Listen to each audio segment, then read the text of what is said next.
In the 960th year of the 41st millennium, the world called Omnicide had forgotten what daylight looked like.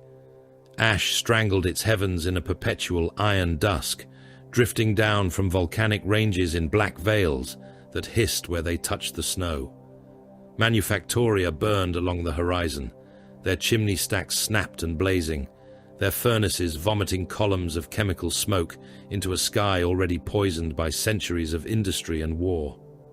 Armored wrecks lay half-buried across the plains beneath the mountains, loyalist and traitor machines frozen together in drifts of grey-white ice, their ruptured hulls clawed open by shell fire and scavengers.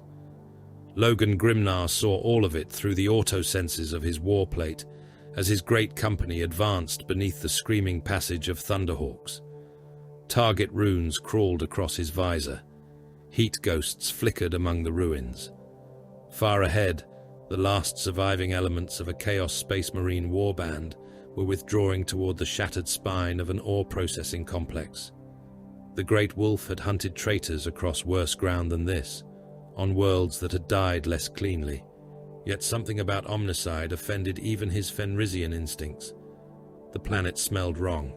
His armor filters could strip poison from the air, but they could not remove the taste of old blood. "Keep the pack spread," he ordered over the company vox. "They have nowhere left to flee. That makes them dangerous." A grey hunter acknowledged him with a clipped, "Aye, Great Wolf," and then another voice cut across the channel, carrying the flat urgency of an Auspex operator. "Contact, heavy, Dreadnought mass, bearing northeast, moving fast." Logan turned his helm toward the distant Manufactoria. "Ours?" There was a pause. "No transponder, no friendly ident. It is moving through the traitor line." At first, no one gave the report more meaning than it deserved. Chaos warbands carried hellbrutes, corrupted dreadnoughts, demon-bound engines, and worse things dragged from the eye. Logan had seen ancient war machines reduced to screaming prisons of fused flesh and armor, their pilots long since mad enough to kill anything placed before them. A hellbrute loose among retreating traitors was hardly impossible. What troubled him was the direction of movement. It was not fleeing with the warband. It was not screening their withdrawal. It was driving directly through them. Long-range Auspex returns fluttered in and out beneath interference from the volcanic storms, showing a single heavy contact advancing while smaller signatures vanished around it. "The enemy is killing its own," one Wolfguard muttered. Logan heard the contempt in the warrior's voice. "Or something is killing them," he answered. He signaled the nearest packs to alter course and pushed forward through knee-deep snow, his boots striking sparks from the black stone beneath. Broken bolters, chain blades, and pieces of armor soon began appearing in the drifts. Then the wolves found the first bodies.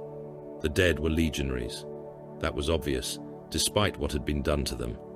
One corpse still wore enough crimson-black plate to show the old heraldry of a renegade brotherhood, erased by newer symbols of the ruinous powers. But the warrior's torso had been opened from collar to pelvis. Ceramite had not been cut so much as torn outward in jagged petals. The ribcage beneath was crushed flat, organs smeared into the snow where the body had been dragged. Another traitor Astartes lay several paces away, with his helmet driven so deeply into his skull that the faceplate had folded inward around the remains of his head. A third had been ripped apart at the waist. One half had frozen where it fell. The other hung from a length of exposed rebar protruding from a collapsed hab wall, ropes of blackened intestine frozen hard beneath it. The grey hunters slowed. They were not men easily impressed by violence. Every warrior present had killed with bolter, blade, fang, and bare hand. Yet this was not battlefield efficiency. This was feeding frenzy rendered in adamantium. A wrecked rhino stood farther along the valley floor. Its tracks were intact. Its frontal glasses showed only superficial bolter scoring.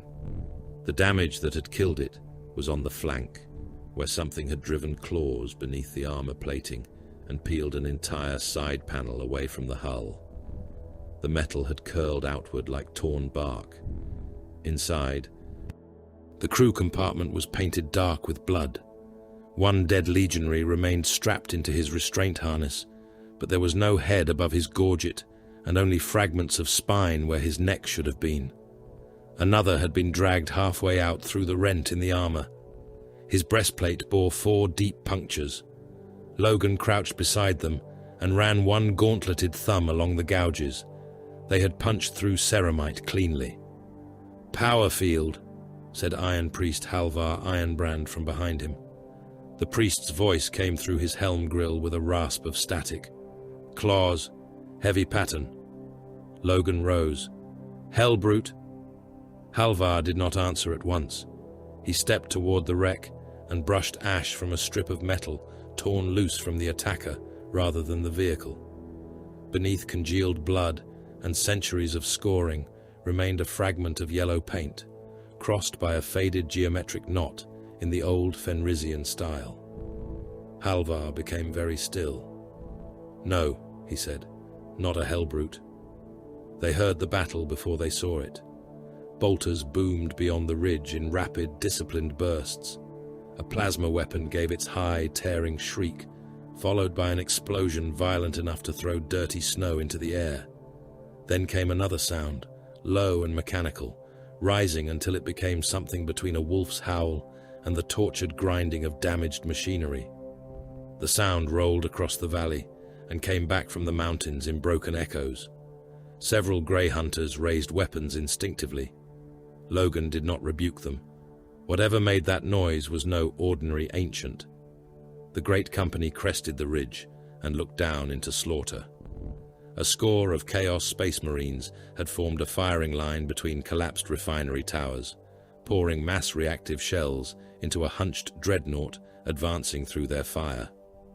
The machine wore a Castroferrum pattern chassis, though age and violence had almost obscured its original lines. Armor plates were scraped raw. Runes had been gouged away and recut. Teeth, chains, and strips of flayed hide hung from parts of the superstructure, some trophies ancient enough to have fossilized against the hull. Bolter shells burst across its frontal armor in showers of sparks. Plasma struck its left shoulder and turned ceramite incandescent. The Dreadnought did not slow.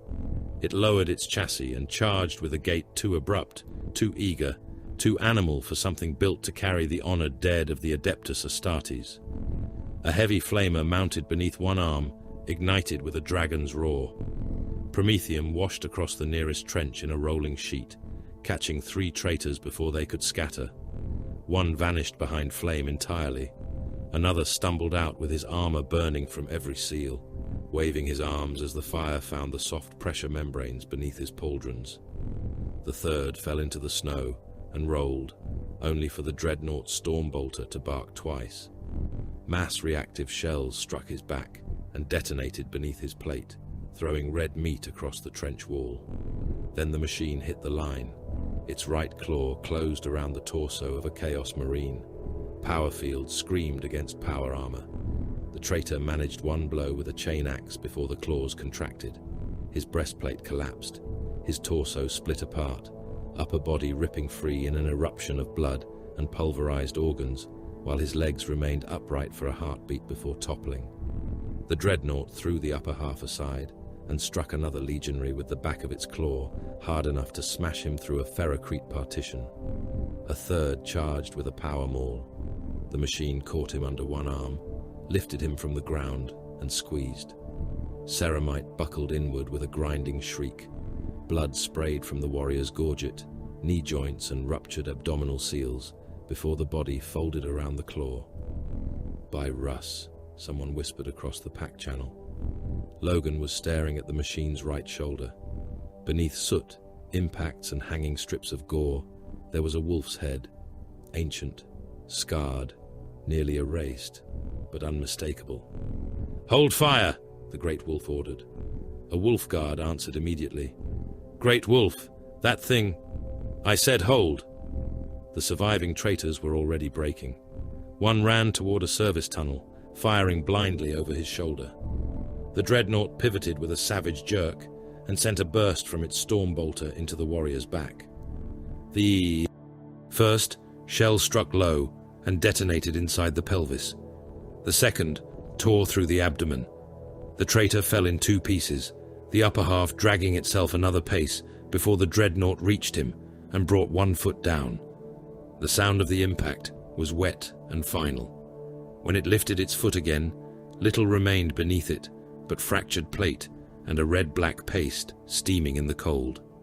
Then the Dreadnought turned toward the Space Wolves. For a heartbeat, the entire valley seemed to hold its breath. Logan saw target acquisition runes flare inside the machine's damaged optical housings. The Dreadnought twitched once, body rocking forward as though some caged beast had smelled fresh blood. Its Vox grill crackled. No challenge came, no name, no battle oath. Only a growl distorted by damaged speakers and the deep throb of a reactor pushed far above sane combat output.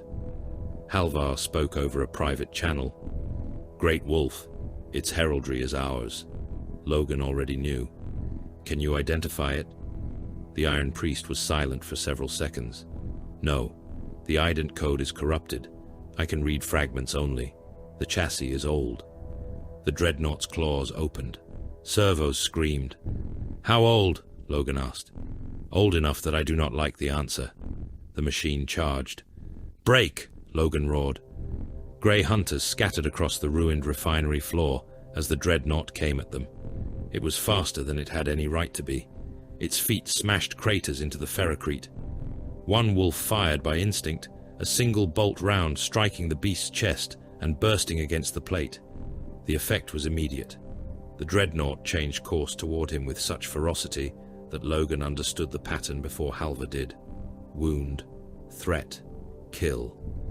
The machine was not assessing battlefield priority like an ancient entombed in a sarcophagus. It was reacting like a predator. Wolfguard Harrick Stonejaw stepped into its path with a storm shield raised. "Come then, brother," Harrick growled, "if there is enough of you left to know the word." The Dreadnought hit him.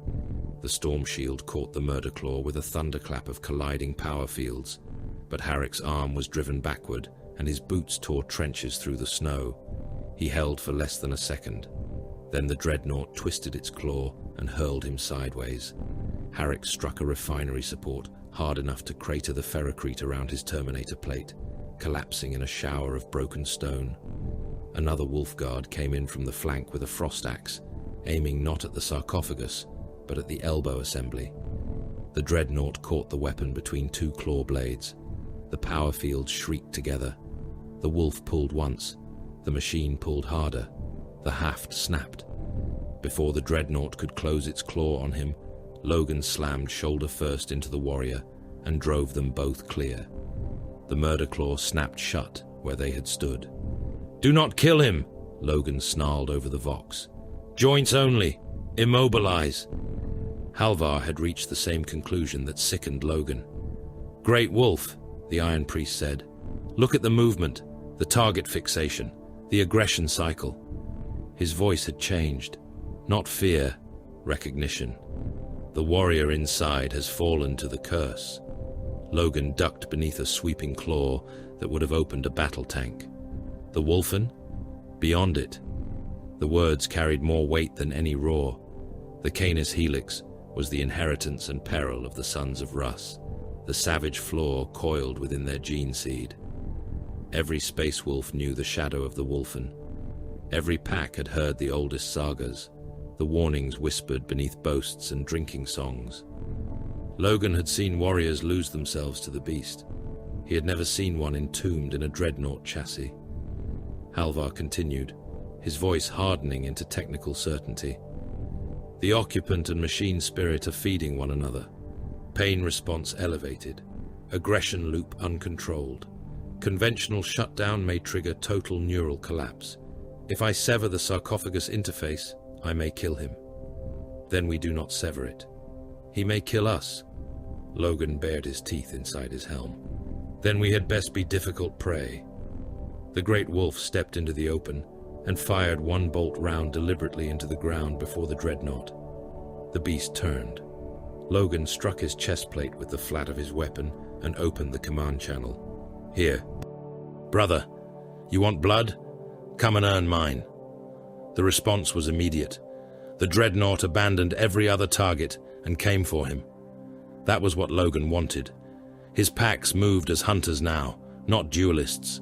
Cables launched from wreck recovery rigs and wrapped around the Dreadnought's legs. Grey hunters fired into the ground around its feet to shatter the ferrocrete rather than strike its armor. Halvar marked actuator housings with runes across their displays, and disciplined bolter fire hammered peripheral plating away from vulnerable joints without penetrating the sarcophagus. The beast tore the first cable apart. It ripped the second anchor point out of the ground and dragged a recovery winch behind it like a dead animal. Logan kept retreating, never far enough to lose its fixation. The Dreadnought hit a section of refinery flooring already weakened by bombardment. Logan had seen the cracks. The machine had not. Its right leg punched through to the level below. Now! Charges detonated beneath the surrounding supports. Ferrocrete collapsed. The Dreadnought dropped waist-deep into a pit of broken machinery and iron beams, one arm trapped beneath a fallen girder. It howled, thrashing with such violence that the entire ruin shook. The free claw ripped through a structural column. Stone and metal showered down around it. Halvar stared at the readings streaming across his display. It will free itself. How long? Not long enough. Logan looked toward the Iron Priest. Hellfrost. Halvar hesitated. At this range, the thermal shock may fracture the chassis. It will survive. You do not know that. No, Logan said, but I know what happens if it gets loose. The Iron Priest gave the order. Space wolves carrying Hellfrost weapons moved into firing positions along the ridge of broken refinery flooring. Their weapons whined as cryonic energies gathered. Murderfang sensed them. The trapped Dreadnought twisted so violently that the girder pinning its arm bent upward. One foot found purchase. The entire machine began rising. Fire! Hellfrost struck like winter given form. Ice exploded across the Dreadnought's armor. Frost raced into joints and actuator housings, whitening ancient plate in seconds. Supercooled vapor rolled from the pit. The machine convulsed, reactor heat fighting the unnatural cold. One leg froze solid, then the other. The right arm stopped moving halfway through another strike. The left Murderclaw did not. It punched into the ground and dragged. Stone screamed beneath its talons. The Dreadnought hauled its frozen mass forward by the strength of one arm, gouging a trench through black rock toward Logan. Hellfrost continued pouring over it. Ice thickened around the sarcophagus. Still, it dragged itself onward. A claw blade snapped under the strain and flew spinning into the snow. The beast did not stop. Another pace, then half a pace, then a handspan. Logan stood before it and watched the claw reach for him. Frost swallowed the last moving joint. The howl died into static. Silence returned to Omnicide. Much later, after the wounded had been gathered and the dead separated from the traitor corpses, Halvar stood beside the frozen Dreadnought while servitors prepared reinforced grav clamps. He had searched every surviving ident channel, scraped old heraldry from beneath corrosion, compared rune fragments against saga records, and awakened machine cant archives carried by the Great Company. Nothing gave them a name. Whatever warrior lay inside the sarcophagus had crossed some abyss between man and beast, so completely that even the past seemed unwilling to follow him. A grey hunter stared at the ruined valley. Bodies lay everywhere. Chaos Marines had been torn open, burned alive, crushed into walls, broken beneath the Dreadnought's feet. Blood had frozen in black sheets across the snow. He looked back at the machine entombed in ice. No name, he said. No saga. Logan glanced toward him. The warrior shrugged once. Then name him for what he has. The great wolf looked again at the frozen claw, at the shredded traitors, and the ancient wolf head beneath the blood. Murderfang, he said. The word settled over the dead. Decades later, far beneath the Fang on Fenris, Murderfang stood imprisoned inside a vault, colder than the polar wastes above. Hellfrost crusted every plate of his ancient chassis. Runes of warning covered the walls. Iron doors thick enough to withstand siege guns sealed the chamber from the rest of the fortress monastery, and no living warrior remained inside when the final locks engaged. The priests who tended him had learned that lesson quickly. Within the ice, the Dreadnought did not speak. It never had. For years there was nothing but the hum of containment generators and the slow cracking of frost beneath impossible cold. Then, in the darkness, one Murderclaw moved. Only a fraction. Only enough to fracture the ice around one talon.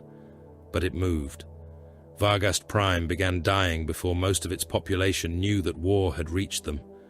The fortress hive world turned beneath a bruised sky, its continents webbed with manufactoria, ammunition foundries, plasma refineries, and the vast black arteries of rail systems that fed its orbital docks.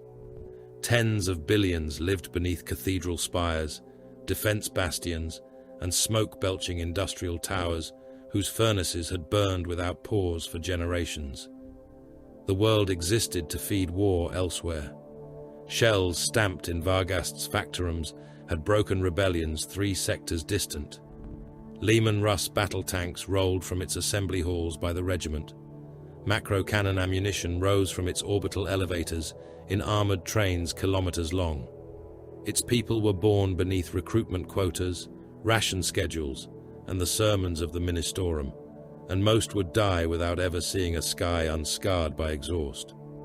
None of that mattered when the warp storm opened beyond the outer moons. Astropaths went blind, screaming in their choirs.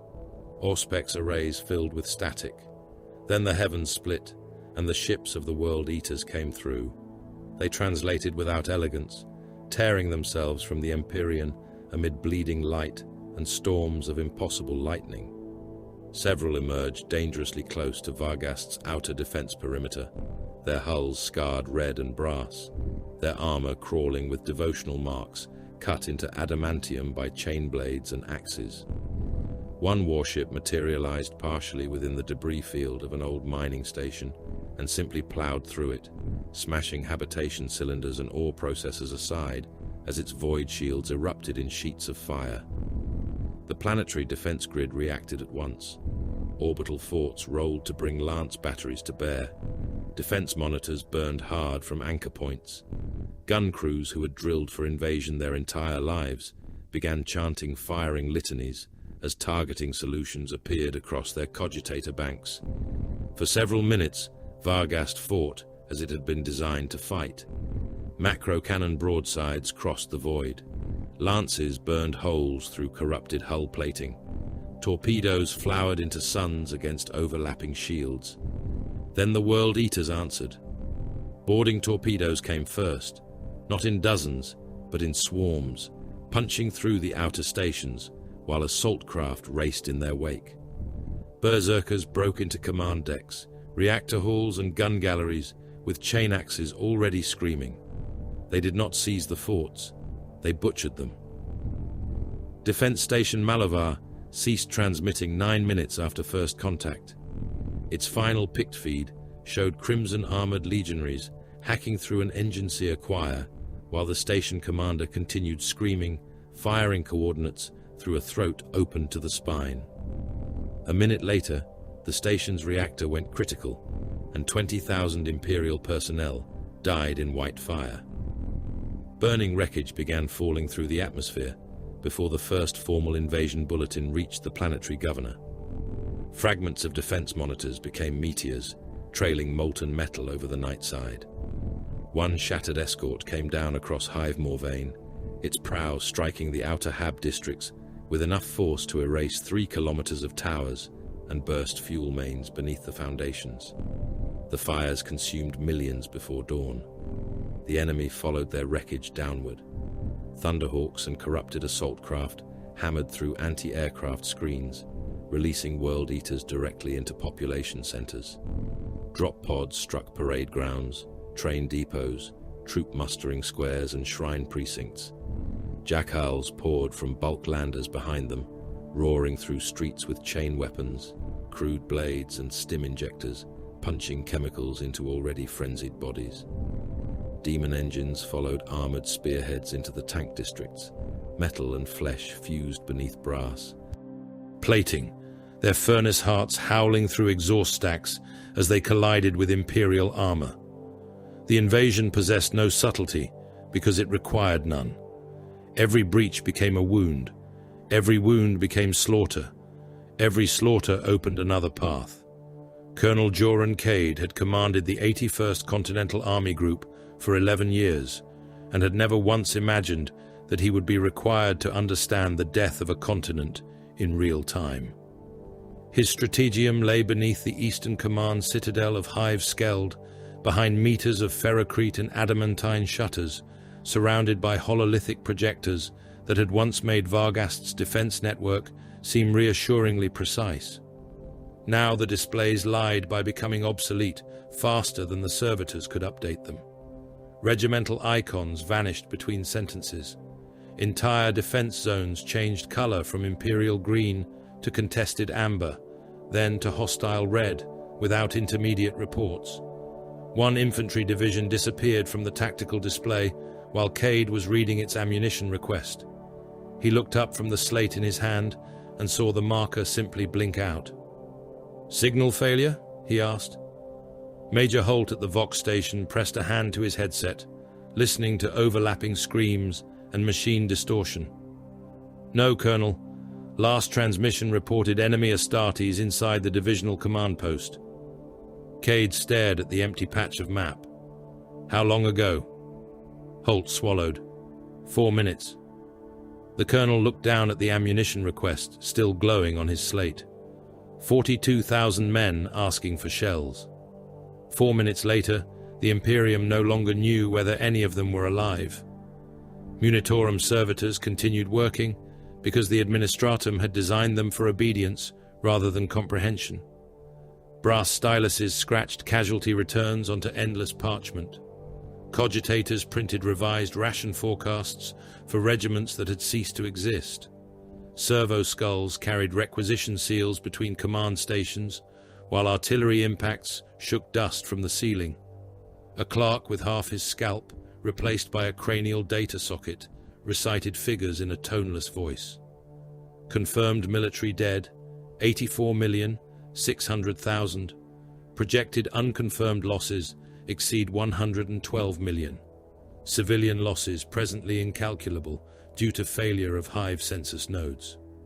Cade turned on him. "Then stop saying incalculable and give me an estimate."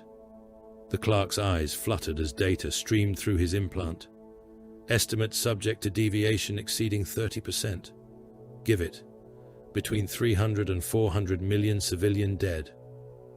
No one in the strategium spoke. The numbers were too large for grief. They ceased being people and became geography. Cade hated that most of all. The pattern only became visible because the World Eaters were so brutally consistent. They did not hold manufactoria once taken. They did not secure water infrastructure, food reserves, or transport junctions, except when those locations offered access to concentrations of human beings. They ignored fuel depots while slaughtering hospital districts. They bypassed armor foundries to attack refugee columns.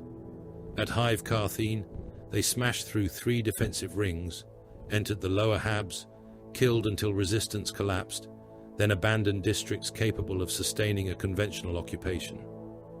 Cade stood before the strategium hololith with his command staff and watched 8 great Hive complexes pulse in warning red. "They are not conquering the planet," he said. Holt looked toward him. "They are certainly trying." "No. Conquerors preserve what they intend to use." Cade traced the sequence of attacks with one finger. Morvain, Dreadfall, Kairos, Carthene.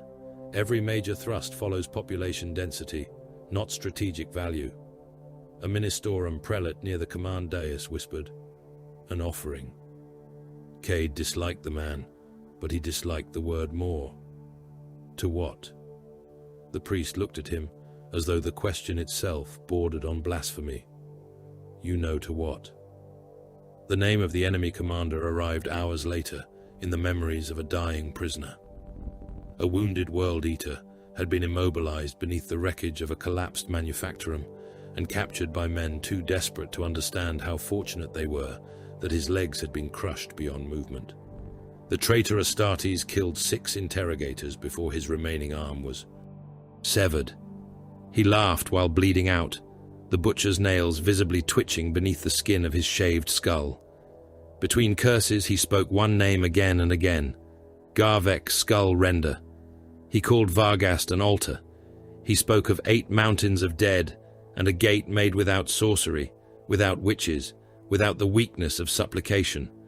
Blood alone would open it. The interrogator's final recording ended when the World Eater bit through his own tongue, spat blood across the floor, and began laughing hard enough to tear open the wounds in his chest. By then, the astropaths had been trying to send for aid for 14 hours. Most messages vanished into the warp. Some returned as incoherent echoes in voices belonging to men dead for centuries. One choir burned alive in its sanctum without any physical fire being present. Another succeeded. The surviving transmission crossed the nightmare between stars as fragments of pain, coordinates, and desperation. Varghast Prime, World Eaters, 8 hives, hundreds of millions dead, warp instability rising. It reached Fenris broken nearly beyond meaning.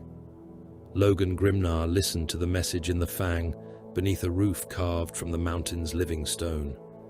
The astropath who repeated it could barely stand. Blood had dried beneath his nose and ears, and every few words his jaw trembled as though some remnant of the transmission was still trying to speak through him. Around the great wolf stood Jarls, rune priests, and warriors of his household. The chamber smelled of hot iron, old pelts, weapon oil, and the cold that lived permanently in Fenrisian stone. When the astropath finished, Logan said nothing for a time. A rune priest beside him rested both hands on the head of his staff. "The veil is thinning," the old warrior said, "not because they invoke the warp with sorcery. They are drowning the world in murder until the immaterium answers them." Logan's expression hardened. He knew the servants of Khorne well enough. They despised witchcraft, but hatred did not make them strangers to the warp. If 8 hives are part of the pattern, how many remain? 3 untouched, 1 under assault. And if the pattern is completed? The rune priest looked toward the mountain wall, as though seeing through it into something darker. Then Varghast may cease being merely a battlefield. Logan rose. "Summon the great company." One of the Wolf Guard bowed his head. "We sail for Varghast?" "Aye." Logan's eyes remained on the astropath. Tens of billions lived on the fortress world, its docks and foundries armed wars far beyond its own system. If it fell, the Imperium lost more than a planet. If a stable demonic breach opened there, losing the world might become the least important consequence. "And wake Ironbrand," Logan added. The Wolfguard hesitated, only slightly. It was enough. "Which vault?" Logan looked at him. The warrior understood before the answer came. "The cold one. Deep beneath the Fang, where even many space wolves never walked, Iron Priest Halvar Ironbrand descended through chambers built for the honored dead. Dreadnoughts slept there between wars, ancient warriors entombed within sarcophagi and linked to machines older than mortal dynasties. Their alcoves were places of reverence. Rune-carved stones bore sagas of campaigns fought centuries before living Bloodclaws had been born.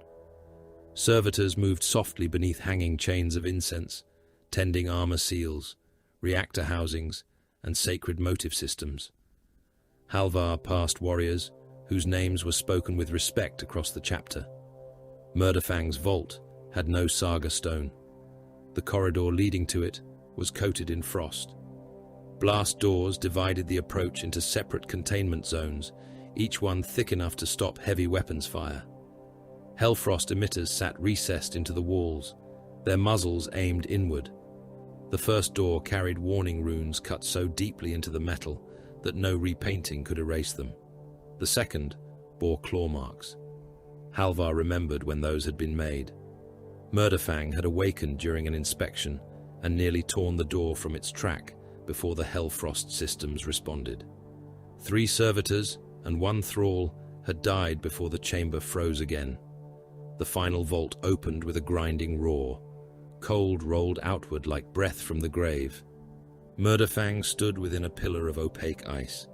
Halvar approached with 4 Iron Priest attendants and a procession of servitors carrying ammunition feeds, promethium canisters, diagnostic shrines, and restraint assemblies. "Begin the rites," he ordered. Binharic prayer filled the chamber, clipped machine syllables interwoven with Fenrisian invocations to the spirits of iron and fire. Sacred unguents were applied to the Dreadnought's armor as Hellfrost was withdrawn by fractions. Ice cracked away from the Murderclaws first. Each blade was inspected for fractures and field instability. The heavy flamer's fuel reservoir was purged and refilled. Stormbolter feeds were cleared, blessed and loaded with fresh mass-reactive ammunition. Reactor output remained low, then climbed as the machine systems were awakened 1 layer at a time. "Neural interface remains dormant," an attendant reported. A growl came from inside the ice. Every warrior stopped. Halvar stared at the Dreadnought. "Repeat diagnostic. Neural interface remains dormant." The growl came again, louder this time, grinding through the Vox grill in broken mechanical pulses. One of the younger Iron Priests looked toward Halvar. "How?" "The machine remembers him," Halvar said. "Or he remembers the machine. I no longer know which answer is worse." Heavy footsteps sounded behind them. Logan Grimnar entered alone. The great wolf walked to within a few paces of the frozen Dreadnought and studied the monster he had first faced on Omnicide. Decades had changed nothing important. The armor had been repaired, but the scars remained. The Murderclaws rested at its sides beneath layers of frost. Logan could still remember those claws dragging the trapped machine across black rock toward him, while Hellfrost consumed its limbs. Halvar turned. "You are certain?" "Varghast is dying." "That does not answer me."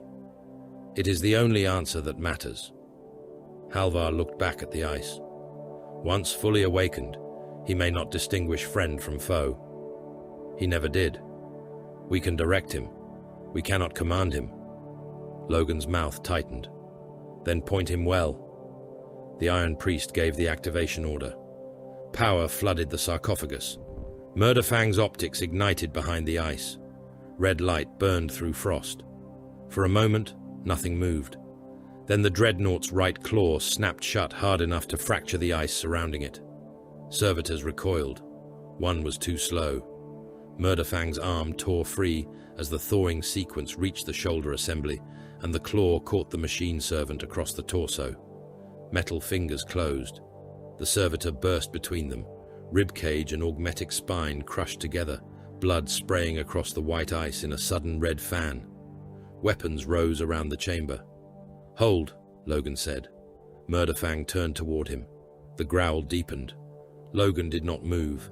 For several long seconds the two stared at one another, great wolf and beast, until Murderfang's attention snapped toward the clatter of a restraint chain.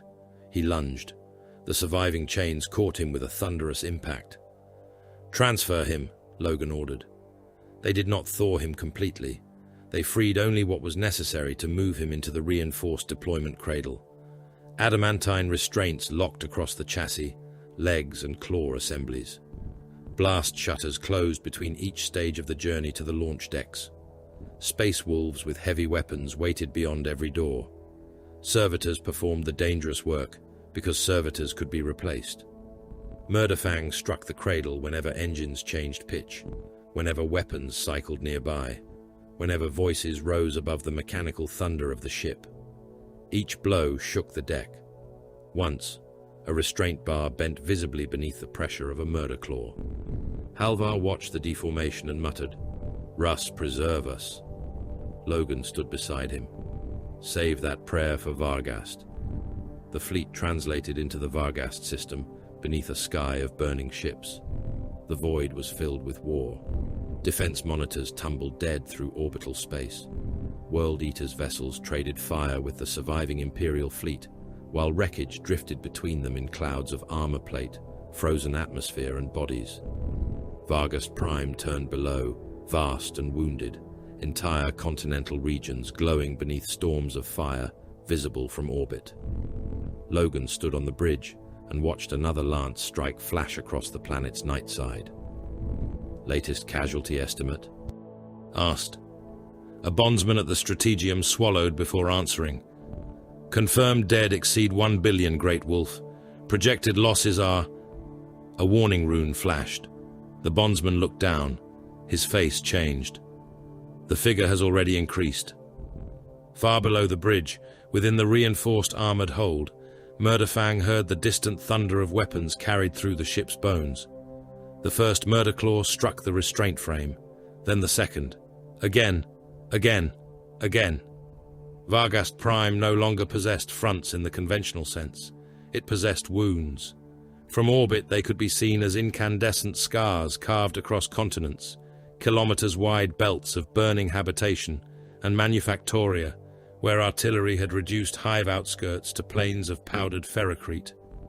Highways broad enough to carry entire armored regiments had become rivers of wreckage, their lanes choked with burning Lehman Russ battle tanks, shattered chimeras, overturned ammunition haulers, and the blackened remains of troop columns that had never reached the positions assigned to them.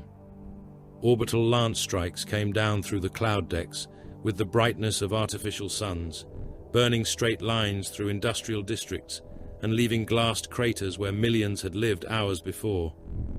Beneath those apocalyptic flashes, billions of men fought across the planetary theater. Planetary defense regiments, conscript armies, surviving Astra Militarum formations, naval armsmen, militia drawn from factorum guilds and dock unions, penal battalions, shrine levies, and the endless tides of chaos thralls tore at one another over cities whose names would soon exist only in casualty ledgers. The scale was so vast that entire wars occurred inside the Greater War, without the planetary strategium ever learning their details. A tank brigade could be annihilated at dawn, replaced by another before dusk, and vanish from the command slate before its commander's death had reached the Departamento Munitorum clerks responsible for recording it. Logan Grimnar watched Vargast burn from the strategium of the Space Wolves strike force and refused the first plan placed before him. The Imperial generals wanted his great company divided among 9 threatened sectors, a squad here, a pack there, heroic Astartes icons distributed across the planetary map like charms nailed over a door against winter. Logan stared at the hololithic display until the officers stopped speaking. You would spend warriors of the Adeptus Astartes holding trench lines that already contain 10 million men, he said at last. His voice did not rise. It did not need to. No. One general began to protest that morale across the southern continental front was collapsing, but Logan cut him off with a look. The rout begins because the enemy chooses where the killing happens. We will not play that game. Your armies hold the breadth. Mine takes the throat. He touched the hololith, magnifying the approaches to Hive Skeld. Bridges appeared as rune-marked arteries. Void shield generators, command bunkers, subterranean armor corridors, and ammunition hubs glowed around them. Farther west, enemy spearheads pushed through the broken remains of 3 Imperial armies. Grey Hunters take the crossings, Wolfguard break command, Long Fangs make killing fields here and here, armor follows the breach, gunships hunt anything heavy enough to stop us. We do not defend the whole world, we kill what is killing it. Colonel Joran Cade first met Logan Grimnar beneath a half-collapsed command bastion while the upper levels burned. He had expected ceremony despite himself. He had expected banners, honorifics, perhaps the solemn processions reserved for the Emperor's Angels of Death whenever they descended into mortal war. Instead, the Space Wolves arrived mud-streaked, ash-covered, and smelling of promethium, blood, and wet pelts. Their armor bore old gouges left unrepaired beneath fresh scoring. Some carried trophies cut from enemies Cade had not yet learned had reached Varghast. They did not look like saviors. They looked like predators forced to pause, while lesser men explained where the prey had gone. Logan entered the bunker with Wolfguard around him and a scarred iron priest at his shoulder. "Colonel Cade?" he asked. Cade saluted. "Great Wolf. The 81st Continental Army Group remains under operational strength but capable of..." Logan waved the report away. "Which enemy formation has killed the most of your men?" The question stopped Cade. "My lord? Not which front is largest, not which hive is loudest on the Vox. Which host has done the most damage?" Cade glanced at the hololith. "The Western Spearhead, Skullrender's primary assault force." Logan's eyes narrowed. "Where is it going?" "Hive Skeld. Where can it be trapped?" Cade understood then. The Great Wolf had not come to discuss the defense of Varghast. He had come to choose an animal to kill. The Western host had become known among surviving Imperial troops as the Red Procession, though there was nothing ordered about it. Tens of thousands of World Eaters and warriors sworn to them advanced at the center. Around those traitor Astartes moved far greater masses of Jakals, renegade infantry, slave levies and madmen whose bodies had been pumped full of combat stimulants until their muscles tore beneath their own skin. Hundreds of armored vehicles rolled with them. Predators, rhinos, land raiders, captured Imperial machines painted in crude cornate sigils, and hulking demon engines that moved with the jerking hunger of chained beasts. They advanced along the Ossuary Causeway, an ancient military road driven through the western industrial belt toward Hive Skeld. Behind them lay a trail of dead so extensive that Varghast's recovery formations had stopped trying to sort bodies by regiment. Corpses were burned where they lay when Prometheum could be spared. Elsewhere they simply accumulated in drainage channels, transit tunnels, and beneath the tracks of vehicles that crushed them into the road. Ahead lay the Hive, its outer districts holding several billion souls. Cade showed Logan the route on the command display. "They have broken the 22nd and 37th Defense Armies. The remnants of the 9th Varghast Armored are attempting to delay them here." Logan studied the terrain. The Ossuary Causeway narrowed where it crossed an industrial sink formed between elevated refinery walls and abandoned ore silos. Several feeder roads joined it from lower transit levels. "How strong are the bridges?" he asked. "Built for super-heavy traffic. Can they be dropped?" Cade hesitated. "With enough demolition charges." "Then charge them." Cade looked toward him. "My lord, there are still Imperial formations withdrawing across those spans. How long before the World Eaters reach them?" "Perhaps 40 minutes. Then your men have 30. Cade's jaw tightened. "There may be hundreds of thousands still west of the bridges." Logan leaned closer to the hololith. "And there are billions east of them. This is the arithmetic of your world, Colonel. I did not invent it." The words were without cruelty, which made them worse. Cade had spent 2 days making decisions that killed thousands. The Space Marine had merely stripped the language of command down to what those decisions truly were. The ambush began before dawn, beneath a sky-colored orange by distant hive fires. Long Fangs occupied the broken crowns of manufactorum towers and refinery gantries overlooking the causeway, their lascannons and missile launchers sighted across lanes pre-marked by Grey Hunter scouts. Imperial basilisks dug in kilometers away, their Earthshaker cannon elevated behind shattered hab blocks, while gun crews waited with shells already loaded. Surviving Lehman Russ companies hid beneath thermal sheeting in side streets, engines idling low. Stormfang gunships circled beyond the cloud deck, their pilots receiving target solutions from the wolves below. Bloodclaws waited in the ruins nearest the road, restless and furious, their pack leaders forcing them to hold position until the prey had entered the jaws. Logan walked among them once before taking his command point. "The hunt begins before the charge," he told one young warrior, whose chainsword had been revving unconsciously. "Remember that." The Bloodclaw bared his fangs. "Aye, great wolf.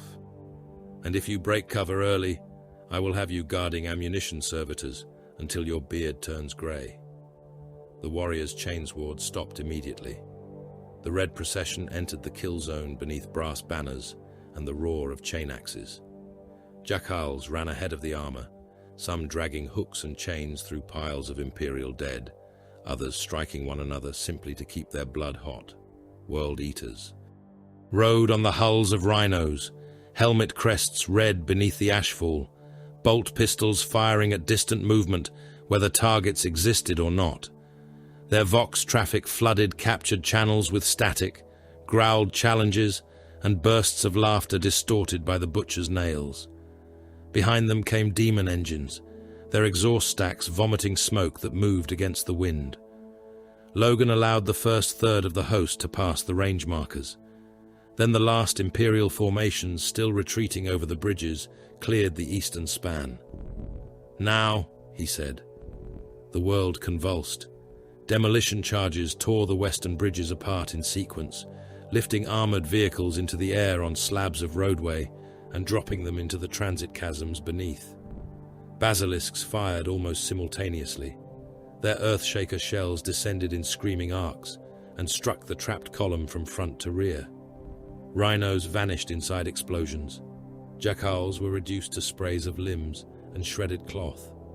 One predator took a shell through its engine deck and erupted, turrets spinning away, trailing bodies that had been clinging to the hull.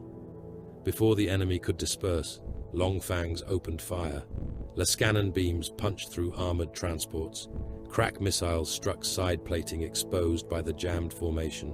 Stormfangs dropped from the clouds in howling attack runs, weapon fire ripping along the causeway and turning fuel vehicles into expanding balls of orange flame. The World Eaters did not retreat. They dismounted. That was the part Cade found most difficult to understand. Men caught in such an ambush should seek cover, reverse, redeploy, anything that reduced exposure. The traitor Astartes leapt from burning vehicles and ran toward the guns. Some were already on fire. Others had limbs damaged by shrapnel. They came anyway, chain axes raised, shouting through helmet vox grills. "Blood for the blood god!" The cry spread through the trapped column until thousands were roaring it, world eaters and mortal thralls together. The answer came from Logan's packs. Grey hunters emerged from concealed positions and fired disciplined bolter volleys into the charging mass. Mass reactive rounds struck armor, burrowed through plate, and detonated in flesh. One berserker lost an arm at the shoulder and kept coming. Another took 2 bolts through the abdomen, his armor bursting outward behind him in red mist, yet made 3 more strides before a third round shattered his helm. Bloodclaws met survivors at the barricades with chainswords and axes, the impact of the 2 forces becoming a single wall of noise. Cade watched from a hardened observation point and realized the Space Wolves had never intended the bombardment to destroy the host. It had separated it. Burning wreckage divided the red procession into pockets. Collapsed roadway severed reinforcements. Grey hunters attacked those isolated groups from flanks and elevated approaches, withdrawing before larger concentrations could close. Long Fangs killed transports attempting to force new routes through the rubble. The Bloodclaws struck only where enemies were already trapped. It was brutal, aggressive warfare, but there was calculation beneath every roar. The Space Wolves did not charge because they lacked restraint. They charged when the prey had nowhere useful left to go. Then the landing signal arrived. The transport carrying Murderfang came down through enemy fire. It was not a graceful descent. Shells burst around the armored craft before it touched the landing zone, one detonation striking close enough to shower the hull with fragments and throw a deck crewman from his feet. The transport settled behind a broken refinery wall, ramp lowering, while Iron Priest Halvar and his attendants moved immediately toward the restraint cradle. Murderfang stood within it, beneath adamantine bars, armor still rimed with frost from the Fang. The battle reached him through the open ramp. Bolter fire, chain axes, men screaming, engines burning. His head assembly jerked toward the sound. Halvar checked the restraints. Outer locks first. Keep the leg braces until I give the word. A servitor disengaged the first clamp. Murderfang's claw snapped against the remaining bar, hard enough to bend it. Machine spirit agitated, an attendant said. Halvar stared at him. That is not the machine spirit. Another restraint opened, then another. The growl started low within Murderfang's vox. Grill. Outside, a World Eater's shell struck the refinery wall. Ferrocrete burst inward. A shard killed one servitor instantly, passing through its skull and leaving wet fragments across the deployment cradle. Murderfang's optics flared. "Release the legs," Halvar ordered. The final braces disengaged. For several seconds, Murderfang did nothing. Then the wind shifted through the open transport. Blood smell entered the hold. Murderfang moved. He struck the ramp at a run that seemed impossible for a Castroferrum-patterned dreadnought, each footfall denting the metal beneath him. Halvar barely cleared the path. The dreadnought hit the ground outside and accelerated toward the nearest enemy concentration. Jackals saw him first. A knot of them turned from the Imperial barricade, screaming and raising chain blades. The Stormbolter answered. The first burst punched into a Jackal's chest and detonated inside him, spraying fragments of rib and lung across the men behind. Another round took a second warrior through the face and removed the back of his skull. Murderfang kept firing as he advanced, recoil absorbed by tons of armored mass. The Jackals charged anyway. His heavy flamer ignited. Promethium rolled over the barricade in a roaring sheet. Men vanished inside the fire. Skin blackened and split. Hair ignited. One Jackal stumbled from the flames with both hands fused around the grip of his weapon, screaming until superheated air destroyed his throat. Murderfang walked through him and crushed the body beneath one foot without slowing. Then he reached the World Eaters. The first berserker swung a chain axe into his armor. Murderfang caught the warrior around the waist. The Murderclaw closed. Power armor compressed around flesh, with the sound of metal being fed into an industrial press. Blood burst from the berserker's gorget. Murderfang tore upward, separating torso from pelvis and throwing the upper body into another attacker hard enough to knock both from their feet. A second World Eater fired a bolt pistol point blank into Murderfang's chest. The Dreadnought seized him by the head. Claw blades punctured the helmet from either side. There was a brief metallic crunch, then brain matter, and blood poured from the neck seal as Murderfang ripped the ruined head free. A third warrior struck from behind. Murderfang spun with terrifying speed and backhanded him across the roadway. The berserker hit an overturned chimera hard enough to break his body around the hull edge, armor folding, spine snapping beneath ceramite. Murderfang was already killing another. The World Eaters saw what he was, and they rejoiced. "Blood!" one roared. "Skulls for the Skull Throne!" Berserkers abandoned the grey hunters they had been fighting and ran toward Murderfang. Chain axes rose. Bolt pistols fired. Warriors forced their way through Jackals and over corpses for the chance to reach him. The butcher's nails rewarded proximity to violence, and Murderfang had become violence given shape. He stood in the middle of the causeway, while crimson-armored bodies surged around him.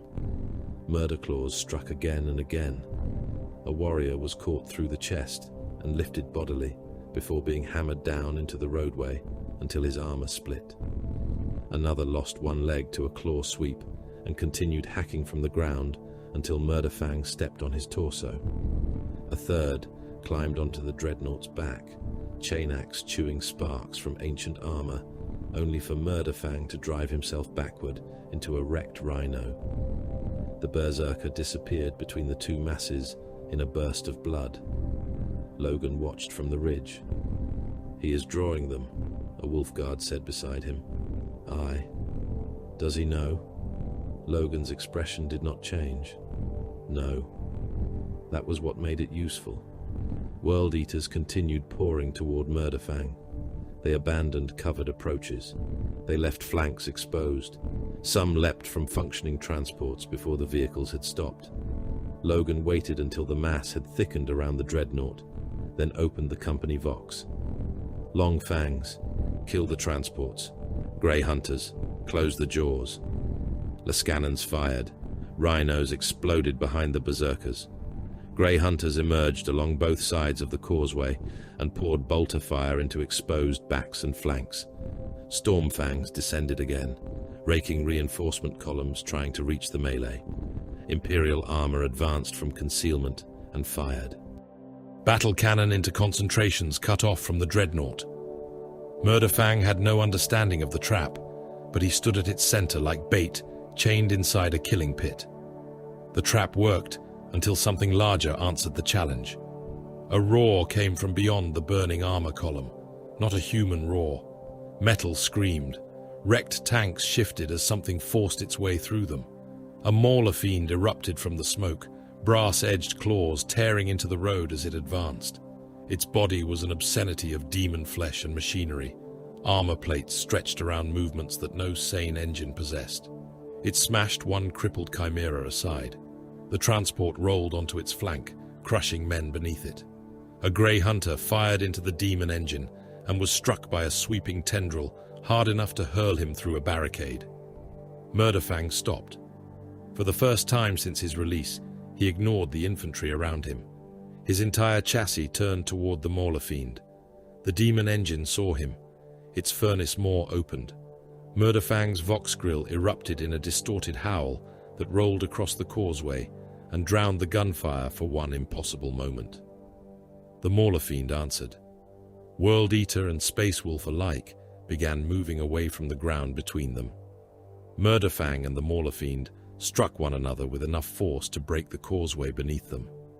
Ferrocrete slabs split under their weight as the two engines collided in a storm of sparks, demon fire, and pulverized stone. The mauler fiend came in low, its furnace maw wide, mechanical limbs driving forward with the predatory violence of something that had never truly been a machine. One bladed tendril lashed across Murderfang's flank and ripped away an armor plate in a shriek of tortured ceramite, exposing bundled conduits and the dark armor beneath.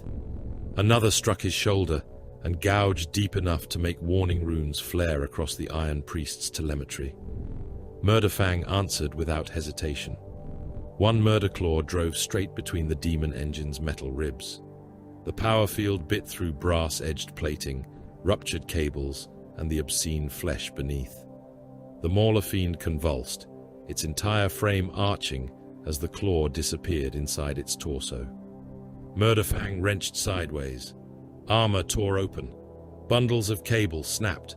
Burning fluid sprayed across the roadway. Something wet and black-red came away with the machine parts, flesh that should not have existed inside any engine, twitching around Murderfang's talons as the bound demon screamed through every vent in its body. The mauler fiend did not die. It should have collapsed after such damage, but the thing inside the metal refused the logic of machinery. Its furnace maw snapped shut on Murderfang's shoulder plating and crushed the ceramite until fragments spilled into the road. One talon drove into his exposed flank and tore through secondary cabling, sending a burst of sparks over both machines. Murderfang rocked under the impact, then threw his mass forward. He caught the demon engine beneath one arm and forced it down until its forelimbs buckled. The thing thrashed, ripping grooves through the ferrocrete, while Murderfang's heavy flamer swung into position. Promethium erupted directly into the open torso. Flame filled the metal ribcage. Demon flesh blistered, split and peeled from fused machinery. The mauler fiend's howl became a shrieking distortion that made mortal soldiers clutch at their ears. Murderfang held it there and struck with the other claw. Once, twice, again. Each impact punched deeper into the engine's core, smashing pistons, organs, bound warp flesh, and whatever blasphemous mechanism had been used to anchor the demon inside the shell. He continued long after the creature had ceased fighting with any purpose. By the time the thing finally lost its grip upon reality, its torso had been reduced to a crater of burning meat and twisted metal. The demon tore free of the material realm with a sound like an animal being dragged backward through a furnace. Warp fire ran across the Maulerfiend's carcass, then vanished, leaving the remaining metal to collapse beneath Murderfang's weight. The Dreadnought stood over the ruin for less than a heartbeat. There was no victory gesture, no acknowledgement, no warrior's pride. He simply stepped through the wreck and attacked the next moving thing he saw. A jackal trying to crawl away beneath a shattered. Transport raised one blood-soaked hand. Murderfang's foot came down. Bone, flesh, and metal disappeared together beneath several tons of adamantium. He turned on a wounded berserker and caught the traitor Astartes across the chest with a lateral sweep that opened power armor and the body beneath it in the same movement. The upper torso spun away. The lower half remained standing for a moment before folding into the burning wreckage. Iron Priest Halvar Ironbrand watched the telemetry and felt his unease harden into something colder. Murderfang's damage runes were multiplying. Left flank plating breached. Secondary actuator bundle compromised. Heat exchange outside tolerance. Shoulder servos damaged. Power draw erratic. Halvar transmitted a warning through the command channel, even though he knew the subject of that warning would never hear it as language. His left motive assembly is taking damage. Reactor output is rising despite thermal loss. He is ignoring every threshold. Logan Grimnar's voice returned through the vox, calm beneath the battle noise. Can he still fight? Halvar looked at Murderfang, tearing a chain axe from a corpse and crushing the weapon in one claw, simply because it still moved. Aye. He watched another damage rune flare. That may be the problem. The Great Wolf understood. Pain did not restrain Murderfang. Pain sharpened him. Every wound was another stimulus, fed into the same endless loop of rage that had consumed whatever remained of the warrior within the sarcophagus. Far to the west, Garvek's Skullrender received the first coherent reports of the Dreadnought while standing atop a broken command bunker whose defenders had been nailed to its walls with their own bayonets. The butcher's nails chewed through his skull in hot pulses, each beat of his hearts answered by a tightening behind the eyes that never truly stopped. Around him, his warriors were slaughtering the last survivors of an Imperial artillery regiment. Men died beneath chain axes. Others were dragged from dugouts and butchered against gun carriages. Garvek barely noticed them. A berserker knelt before him, armor cracked, one horn torn from his helm. The wolf engine has broken the iron beast, the warrior said. Blood ran between his teeth when he spoke. It killed the Maulerfiend. Garvek's face twisted, not with anger, but with anticipation. How many has it taken? Dozens of the blood god's sons, hundreds of the meat thralls, perhaps more. The nails rewarded the answer with another surge of burning satisfaction. Garvek tasted blood where he had bitten through the inside of his cheek. Then send it more. The berserker hesitated. More? Garvek seized him by the throat and pulled him close.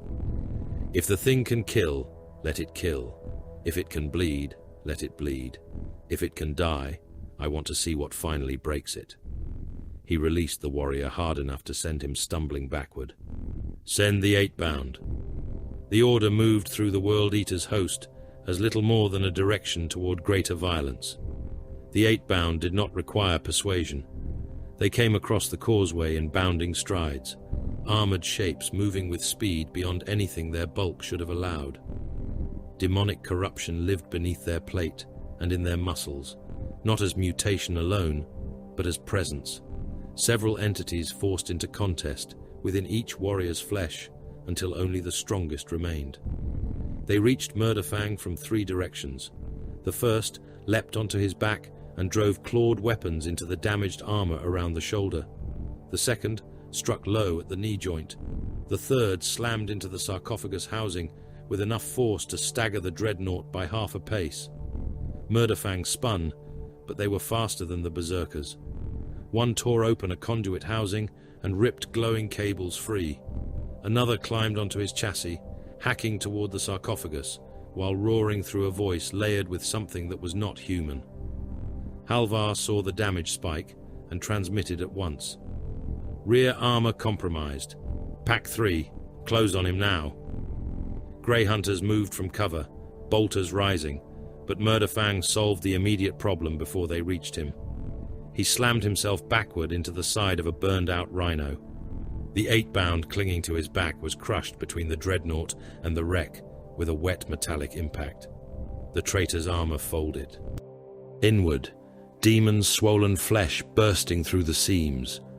Murderfang drove backward again. The corpse came apart. He turned on the warrior attacking his sarcophagus and caught him beneath the ribs. The Murderclaw closed until armor and torso compacted together. The 8-bound screamed, half in pain and half in savage exultation, still hacking at Murderfang's plating, even as blood filled his throat. Murderfang wrenched him away. Pieces of demon-mutated flesh remained hanging from torn cables, where the warrior had been fused momentarily against the chassis. The remaining 8-bound attacked together. One buried an axe in Murderfang's left arm housing. The other drove into his side. Murderfang answered with the Stormbolter. At that range, the weapon did not need precision. The barrels barked against the first warrior's abdomen. Mass-reactive shells penetrated armor and detonated inside his torso, blowing meat and fragments of plate out through his back. The 8-bound remained upright long enough to take another burst through the chest. His upper body opened in a series of internal explosions, ribs and demon flesh spraying across Murderfang's armor. The last warrior tried to retreat half a stride to bring his weapon around. Murderfang's heavy flamer swept across him. Promethium ignited beneath broken armor seals. The 8-bound became a running furnace, still charging through the flames, until Murderfang met him with a downward claw strike that drove the warrior into the road, hard enough to split the ferrocrete beneath the body. Halvar checked the ammunition feeds. "Stormbolter reserve below half," he reported. "Promethium pressure falling. He is burning too much fuel at close range." Logan's reply came almost immediately. "Can you ration it?" Halvar actually laughed once, without humor. "If you can teach him restraint before the next heartbeat, I will write the saga myself." Murderfang fired again as if to mock him, a short burst ripping apart 3 jackals who had appeared on the upper edge of a trench. "Then mark targets worth the ammunition," Logan said. That, at least, they could do. The Iron Priests adjusted threat signals and targeting beacons along the causeway, feeding obvious hostile signatures into the Dreadnought's ancient systems, and hoping the beast inside would follow what the machine perceived as prey. The Imperial line advanced behind him. Leman Russ battle tanks rolled through the smoke in staggered formations, battle cannons firing over infantry crouched between their tracks. Earthshaker shells marched forward in timed barrages, one impact after another, lifting whole sections of roadway into clouds of black debris. Astra Militarum infantry crossed the ground Murderfang had cleared, stepping around bodies and climbing over wrecked vehicles, while officers screamed new bearings through overloaded Vox networks. Hundreds of thousands were still fighting across the industrial district alone. Beyond them, other fronts burned without any knowledge of what was happening on the ossuary causeway. Entire regiments died kilometers away beneath World Eater's counterattacks. Naval aircraft streaked overhead toward battles the Space Wolves would never see. The Great Company mattered because it was breaking the right place, not because it could replace the billions of men holding the world together by dying upon it. Murderfang reached the next enemy armor concentration before the Imperial tanks could close the distance. A Chaos Land Raider blocked the center of the causeway, one track already destroyed by Longfang fire, its hull angled across the road like a fortress wall. Twin Lascannons swung toward the Dreadnought. Halvar saw the targeting alignment and transmitted a warning. Murderfang did not slow. The first beam passed wide and burned through an ore conveyor behind him. The second struck his right flank and sheared away a strip of armor in a flash of white heat. The Dreadnought staggered, smoke pouring from the wound. Then he climbed onto the Land Raider. The act looked impossible, until it was already happening. Murderfang drove one claw into a damaged armor seam near the engine deck and used it as purchase. The second claw hooked over the hull. The Land Raider's crew tried to bring defensive weapons onto him, but the firing arcs were wrong and the vehicle could no longer turn. Murderfang hauled his bulk upward, feet grinding against side armor, the surviving. Top hatch burst open, and a World Eater emerged with a chain axe raised. Murderfang caught him before his boots cleared the cupola. The claw closed around the warrior's torso, crushing him against the hatch rim until the body split and spilled downward into the compartment. Then Murderfang tore at the engine deck. The first strike opened plating already weakened by Lascannon fire. The second ripped away the fractured section completely. The third punched into the exposed machinery beneath. Black smoke erupted around him. Murderfang thrust the heavy flamer into the opening and fired. Promethium filled the Land Raider's interior. The screams inside were brief. Fire burst from vision slits and hatches. One rear door opened as a burning World Eater tried to escape. He fell onto the causeway, with his armor incandescent, clawing at the ground as ammunition began cooking off behind him. Murderfang kicked the dying warrior aside and dropped down behind the ruined Land Raider just as enemy tank fire struck its frontal armor. The dead vehicle absorbed the impact. Logan saw what had happened and understood that Murderfang had not chosen cover as a commander would. He had simply moved through the largest obstacle toward the greatest concentration of enemies. Yet instinct had achieved what tactical sense might have demanded. The problem was that he kept going. "Murderfang is outrunning the spearhead," Halvar said. Logan watched the Dreadnought disappear beyond the burning Land Raider toward another knot of enemy armor. "Redirect him. No command channel will hold him. Then do not command him." Halvar understood. Threat markers shifted across the tactical display. Grey Hunter packs moved east instead of west, deliberately presenting Murderfang with enemy concentrations along their flanks. Long fangs fired into targets beyond him rather than those directly ahead, detonations drawing his attention. Iron Priests fed hostile returns into his target arrays and suppressed others where they could. It was not control. It was shepherding a predator by placing blood where they wanted it to look. For several minutes, it worked. Murderfang turned toward a fresh World Eater's transport column and tore into it, rather than continuing blindly beyond Imperial support. Logan released a breath he had not realized he was holding. "Keep him there." Halvar's answer was grim. "Until something louder calls him." Something louder did. The horizon over Hive Skeld became white. Every warrior on the causeway turned toward it. The Hive's void shields failed in sequence, vast domes of invisible force collapsing beneath sustained orbital and ground bombardment. For a fraction of a second, the entire skyline shone brighter than day. Then lance fire descended. One strike burned through an outer spire from crown to foundation. Another detonated against a defense bastion and threw a column of fire kilometers into the atmosphere. The Vox filled with overlapping distress traffic. Shield failure, western breach, enemy armor advancing, civilian districts exposed, demonic readings rising beneath the lower hive. Cade's voice broke into the command channel. "Great Wolf, secondary enemy hosts are moving. They were waiting for the shields to fall.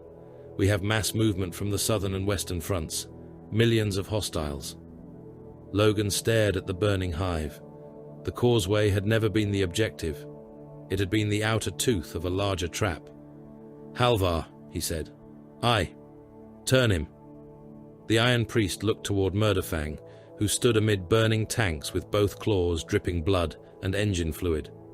Toward the hive, Logan watched the towers of Hive Skeld burn. Toward the greatest killing. Halvar transmitted the new threat markers. Murderfang's head snapped toward the horizon. His growl began again. Hive Skeld did not possess a gate large enough for the World Eaters, so they made one.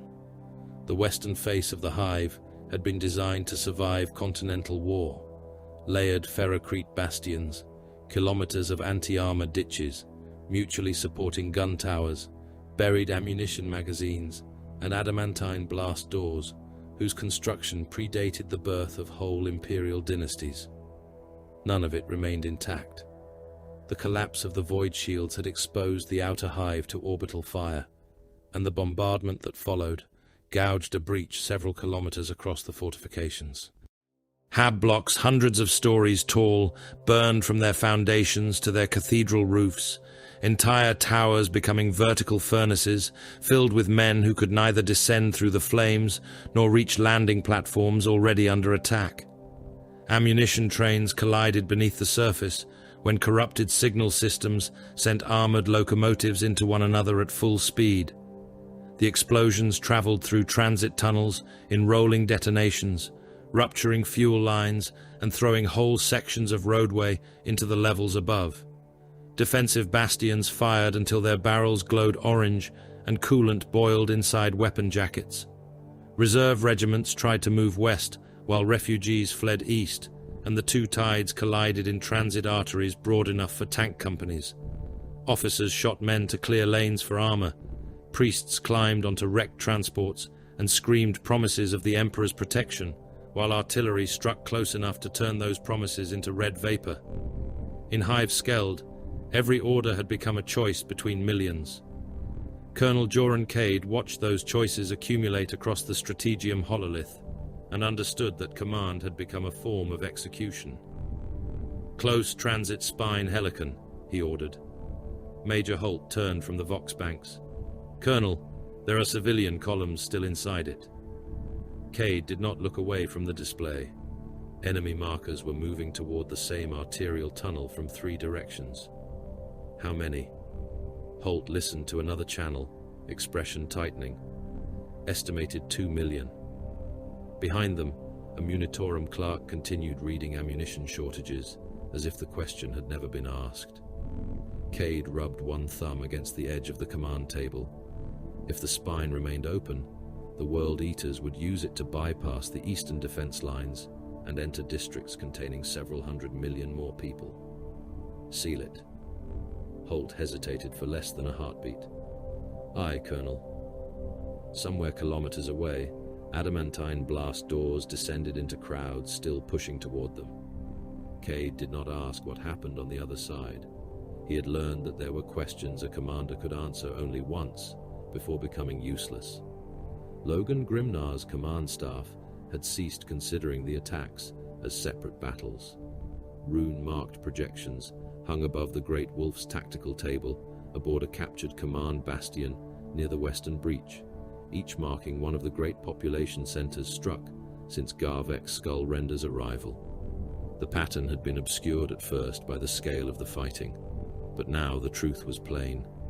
8 hive complexes, 8 concentrations of humanity, dense enough that their deaths could be measured in hundreds of millions. 8 rivers of blood poured into a single purpose. Rune Priest Hrothgar Stormeye stood beside the display with his face turned towards something none of the mortal officers could see. His braided beard was stiff with ash, and dried blood marked one nostril from the strain of looking too deeply into the Empyrean. "There is no sorcerer at the heart of it," he said. "No coven, no ritual circle, no witch chanting names into the warp." Colonel Cade gave him a hard look. "Then what is opening?" Hrothgar's eyes remained on the glowing map. "Reality." The word silenced even the space wolves for a moment. Hrothgar placed one gauntleted finger against the rune-marking hive skeld. "Khorne has no need of the witchery his servants despise. Blood has weight in the immaterium. Rage has shape there. Fear, murder, hatred. Enough of it, focused in one place, and the veil thins without a single spell being spoken." Halvar Ironbrand studied the secondary augur readings streaming across another display. "The disturbances beneath the hive are increasing." Hrothgar nodded. "Each massacre has brought the blood god's realm closer. 7 great killings have already scarred this world. Skeld is the 8th. Cade frowned. "You are saying the enemy needs to kill everyone in the hive?" "No," the rune priest answered. "That would be mercifully simple. There is no tally carved into the stars, no final corpse whose death unlocks a door. The slaughter itself is the pressure. If enough blood is spilled here before the wound closes, the wound may cease trying to close at all. Logan leaned over the tactical table. His expression did not change, but every warrior present knew the decision had already been made. Then Skeld is where we break his hand. Cade looked toward the western districts, where enemy runes were multiplying faster than his officers could classify them. The World Eaters have secondary hosts advancing from the south and lower industrial levels. If I reinforce the hive center, they will cut the eastern approaches. Logan looked at him. Then hold the eastern approaches. With what? Everything you have left. Cade's mouth hardened. That may mean sacrificing whole armies. The great wolf's gaze did not waver. It will. There was no pleasure in the answer. No apology either. Your men hold the roads. Mine hunt the warlord, and whatever is making the wound deepest. If Skullrender loses his head, and his demon engines lose their anchors, the rest may still be killed by ordinary war. Cade glanced at the casualty counters flickering across the hololith. There is nothing ordinary left here. Logan's lip curled slightly. There never was. The great company moved before the mortal command staff had finished transmitting the orders. Grey hunters advanced through the broken western districts in pack formations, using collapsed hab towers, maintenance galleries, and armored transit ways to bypass the largest enemy concentrations. Long Fangs took firing positions high in the surviving spires, their weapons covering avenues clogged with wreckage. Wolfguard moved near Logan, armor scarred from the ossuary causeway, while Bloodclaws followed behind the spearhead with the restless aggression of young predators kept deliberately from the first scent of prey. One of them glanced toward the flames consuming a shrine district and muttered, "A poor place for a saga." His pack leader answered without turning, "Live long enough, and you may complain about the scenery to Russ himself." Another warrior gave a low laugh. Logan's voice cut across the pack channel. "Save your breath. You will need it." The humor vanished instantly. "Contact markers ahead," a grey hunter reported. "World Eater's armor, 2 streets east. Infantry above us. Leave the armor to the Long Fangs. Take the upper levels. Do not chase anything that runs west." "Aye, Great Wolf." That was the difference between the sons of Russ, as outsiders imagined them, and the warriors actually moving through Skeld. They could laugh beneath bombardment and boast before a charge, but once the hunt began, orders became short and obedience immediate. Murderfang entered Hive Skeld through an industrial transit canyon so choked with bodies that his feet rarely touched bare roadway. Some of the dead wore imperial uniforms. Others wore worker overalls, pilgrim robes, or the crude harnesses of jackals. Many no longer possessed enough intact flesh to identify. Tracks from armored vehicles had pressed bodies into the road until skin, cloth, and bone formed a dark paste between the paving seams. Murderfang moved through it without recognition. His ancient targeting systems painted hostile returns across his vision in runes older than many of the weapons now firing at him. Range, heat, motion, armor density, threat priority, ammunition, reactor strain. The Dreadnought's machine systems still possessed the disciplined architecture of the Adeptus Astartes, designed to provide a warrior with more information than a mortal mind could process. What remained inside the sarcophagus used that architecture for simpler purposes. Movement became prey, impact became threat, blood became scent, pain became rage. A wounded jackal dragged himself from beneath a dead berserker and raised a pistol with both shaking hands. Murderfang's head snapped toward him before the man fired. The Stormbolter barked.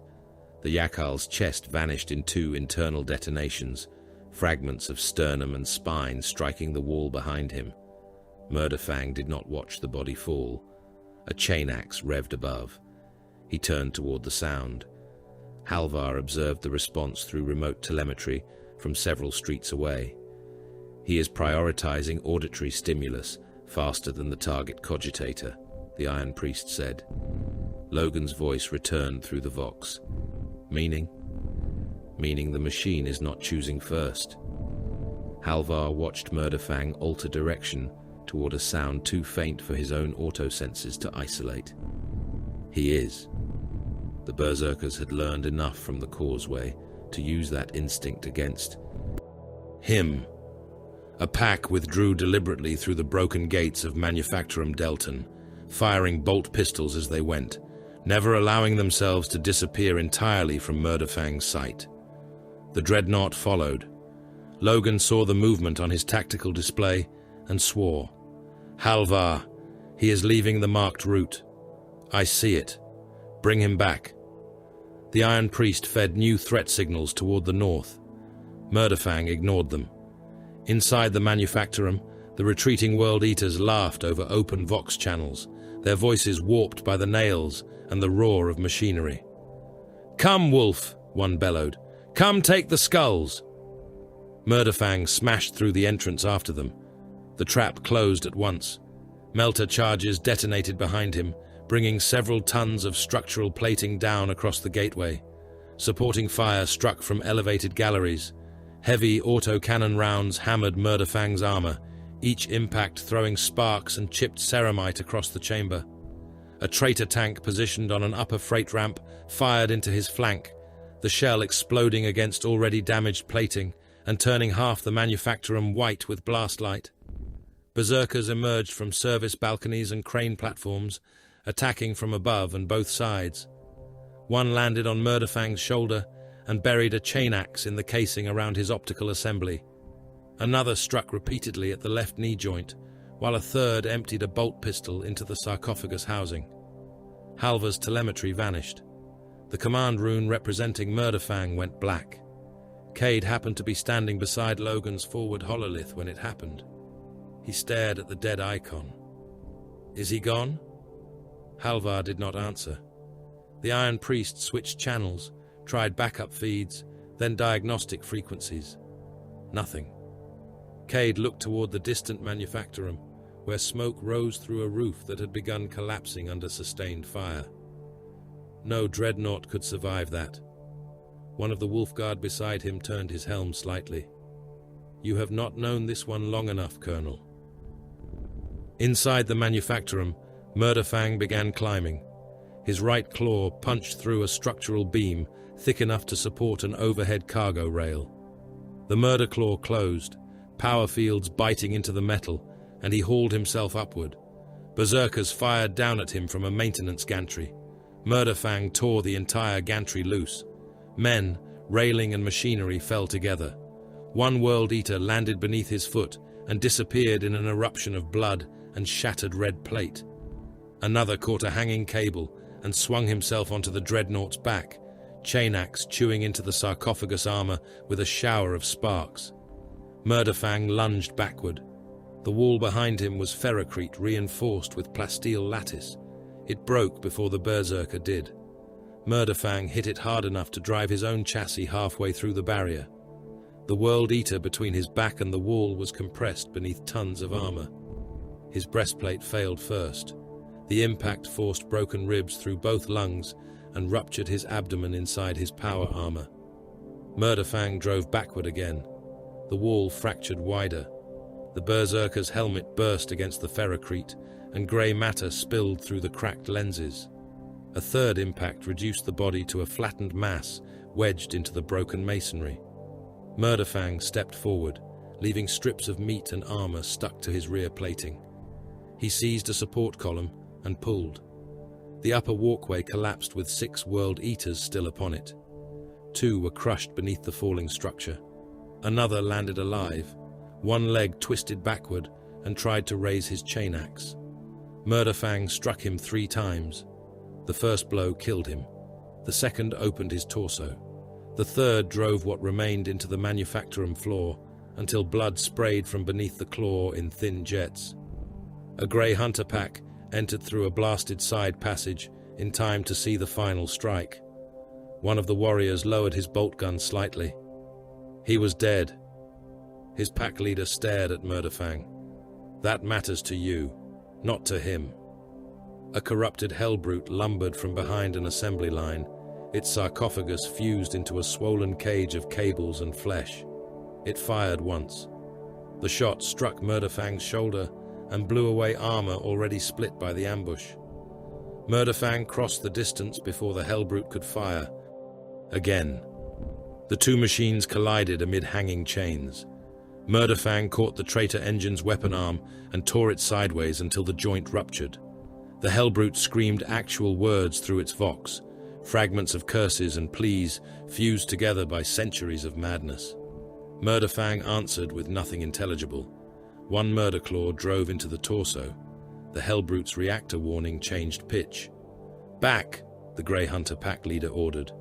The warriors withdrew. Murderfang did not. The hellbrute's systems were already dying when he ripped the front casing away. Organic remains bulged behind armor and cable, pale flesh pulsing around ancient life support machinery. Murderfang tore into it. His claw came away trailing tubes, black blood and pieces of something that might once have been a space marine's chest. The hellbrute's reactor failed. The machine sagged. Murderfang struck again, and again. The Grey Hunters watched from cover while he disassembled the corpse. No one cheered. Every son of Russ carried the Canis Helix. Every warrior knew the old stories. The beast was never wholly outside them. Looking at Murderfang was like looking down a road none wished to admit began beneath their own feet. Halvar's telemetry returned in fragments. Damage runes flooded his display first, followed by motive output, reactor heat, and corrupted target data. He exhaled once. "He lives." Cade stared at him. "You sound disappointed." "I sound surprised." Then Halvar frowned. Murderfang was no longer following the berserkers. The nearest hostile contacts lay above and east. The Dreadnought was turning downward. "Great Wolf!" Logan heard the change in his voice. "What?" "He has acquired something." "What target?" "I do not know." Murderfang smashed through an internal freight door and descended a vehicle ramp into the lower manufactorum. Halvar magnified the sensor feed. The Dreadnought's targeting system showed no clear hostile rune. Yet his reactor output was rising. His gait had changed. He was no longer reacting to immediate movement. He was following something. Hrothgar Stormeye joined the channel. "I feel it." Halvar looked toward him. "Feel what?" "Below us." The rune priest closed his eyes. "A heartbeat. That is not a heartbeat." Murderfang stopped at the lowest transit level. Beyond him stood a sealed wall of ancient ferrocrete, its surface marked with imperial maintenance sigils, so old they had nearly worn away. No enemy fire came from beyond it. No Auspec's return penetrated it. Murderfang raised one claw. "He can hear it," Halvar said. The claw hit the wall. Ferrocrete split. Again.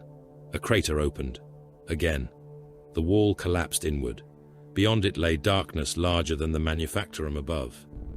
Emergency lumen strips flickered awake one after another, revealing a forgotten sub-hive cavern stretching farther than the eye could follow. The floor was carpeted with corpses. Not hundreds, not thousands. Bodies lay in layers, stacked in pits, and heaped around brass icons hammered into the ground. Chained captives knelt between them beneath the weapons of world eaters and jackals. At the center of the cavern, the earth itself had split open. Red light poured from the fissure. It was not magma. Something moved inside it. The world eaters turned toward the breach in the wall. Then something on the other side of reality roared. The sound shook dust from the ceiling. Murderfang answered at once. His vox howl rolled through the sub-hive like a challenge from some older beast, and every chainaxe in the darkness began to rise. The first rank died before it reached Murderfang, but there were so many bodies behind it that the dead were carried forward by the living. Jackals, renegade militia, and chainblade-wielding cultists poured across the forgotten sub-hive floor in a human flood, climbing over heaps of corpses and trampling chained captives beneath their boots in their hunger to reach the Dreadnought. Behind them came the World Eaters, crimson armor blackened by soot, chain axes shrieking, bolt pistols raised toward the lone son of Russ, standing in the breach he had torn through the wall. There was no hesitation in them. No instinct for self-preservation remained strong enough to overcome the promises burning through their skulls. Murderfang had announced himself with a howl that still echoed through the cavern, and the servants of Khorne answered, as though summoned to sacrament. The first mortals died beneath storm bolter fire. Mass reactive shells punched into torsos and detonated beneath ribs, ripping men apart from within. One jackal vanished from the waist upward, his severed legs continuing forward for another pace, before collapsing beneath those behind him. Another took a shell through the mouth and exploded backward in a red cloud that blinded 3 of his comrades. Murderfang did not pause to observe the effect. His targeting runes flickered from heat source to heat source, while the thing inside the sarcophagus reduced every signal to the same primitive imperative: movement, threat, kill. The subhive had once been a complex of coolant stations, generator vaults and transit reservoirs built beneath hive skeld during some forgotten expansion. Now its caverns had become an army's charnel house. Hundreds of thousands of Khorne troops occupied the galleries and industrial trenches surrounding the glowing fissure. More filled the tunnels leading deeper beneath the city. Renegade armor crawled along abandoned freight roads. Brass icons had been hammered into the walls with spikes the length of a man's arm. Bodies hung from gantries by chains threaded through their jaws. Blood ran ankle-deep through drainage channels intended for industrial coolant, warm enough to steam where it met colder runoff from the hive above. Every surface had been converted into proof of devotion. Murderfang entered it alone. The first World Eater reached him through a storm of bolt fire and brought a chain axe down against the Dreadnought's left knee. The weapon bit into damaged armor and screamed against the actuator housing. Murderfang answered before the warrior could wrench it free. One Murderclaw struck downward, catching helm, shoulder and chest together. The blow crushed the legionary into the floor, burst his torso inside his armor, and drove broken plate into the body until blood jetted through the seams. Another berserker leapt onto Murderfang's flank, hacking at exposed conduits where previous fighting had stripped away ceramite. A third drove a crack grenade beneath the edge of the Dreadnought's foot and rolled clear. The blast lifted Murderfang's leg, tore metal from the ankle assembly, and threw fragments of corpse and stone across the cavern. Warning runes flared through ancient systems. Pain flooded whatever remained of the warrior entombed inside. Murderfang became faster. He pivoted so hard that one damaged foot gouged a trench through the floor. The berserker hanging from his chassis was struck by a backswing of the right claw and ripped away with half his chest still attached to the Dreadnought's plating. The warrior who had placed the grenade rose behind a broken coolant manifold. Murderfang's stormbolter barked. The first shell blew apart the berserker's forearm. The second entered beneath the gorget and detonated inside the upper chest. The warrior's head and shoulders vanished behind a fountain of meat and armor fragments. Murderfang advanced through what remained, heavy flamer turning toward a service tunnel packed shoulder to shoulder with jackals, who believed the narrow passage would protect them from his claws. Promethium filled the tunnel from wall to wall. The men at the front became silhouettes inside the flame before their flesh blackened. Those behind tried to retreat and found hundreds more bodies forcing them forward. Burning men collided with unburned men, clothing fused to skin, lungs cooked. Screams became wet choking as superheated air destroyed throats from within. Murderfang walked past the entrance while the tunnel continued burning. High above, Logan Grimnar heard none of it directly. Collapsed transit ways and demolition damage had turned the route toward the subhive into a maze of blocked galleries and enemy-held choke points. His great company was less than a kilometer from Murderfang in physical distance and might as well have been on another world. Grey hunters were cutting through one World Eater's formation after another, along the lower transit spine, firing in disciplined volleys before advancing beneath the cover of long Fang weapons positioned on shattered loading platforms. Wolfguard held the center around Logan, storm bolters hammering at red-armored figures trying to force the corridor. Bloodclaws had been ordered to remain behind the spearhead until a breach was opened. They obeyed, though several were growling openly over the pack channel. Logan ignored them. "Halvar," he said between bursts of fire. "Can you reach him?" The Iron Priest's reply crackled through interference. "Telemetry only. Weak. He is beyond 3 collapsed bulkheads." "Alive?"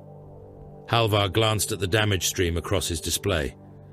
If those readings belong to anything that should be called alive. Another explosion shook the subhive. A plasma bolt struck Murderfang high on the chest and burned a crater into ancient armor. The impact drove him backward 1 pace. World Eaters rushed into the opening. Murderfang met them with both claws. He did not duel. He did not trade measured blows. Remember, don't forget to like, comment, and subscribe. Support helps. The left claw caught one warrior around the waist and used him as a weapon against another, smashing the 2 armored bodies together until ceramite broke and skulls burst inside their helms. The right claw punched through a berserker's abdomen, emerged from his back, carrying lengths of intestine wrapped around the talons, and then swept sideways into the next attacker. The impaled warrior split open as his body was dragged across the second legionary's chest. Entrails stretched between them before tearing free. A bolt pistol fired at Murderfang's optics from arm's reach. He moved his head aside, caught the firing arm, and crushed it from gauntlet to elbow. The berserker screamed a prayer to Khorne through the pain. Murderfang drove him face first into the floor until the helmet split and brain matter spread beneath the Dreadnought's palm.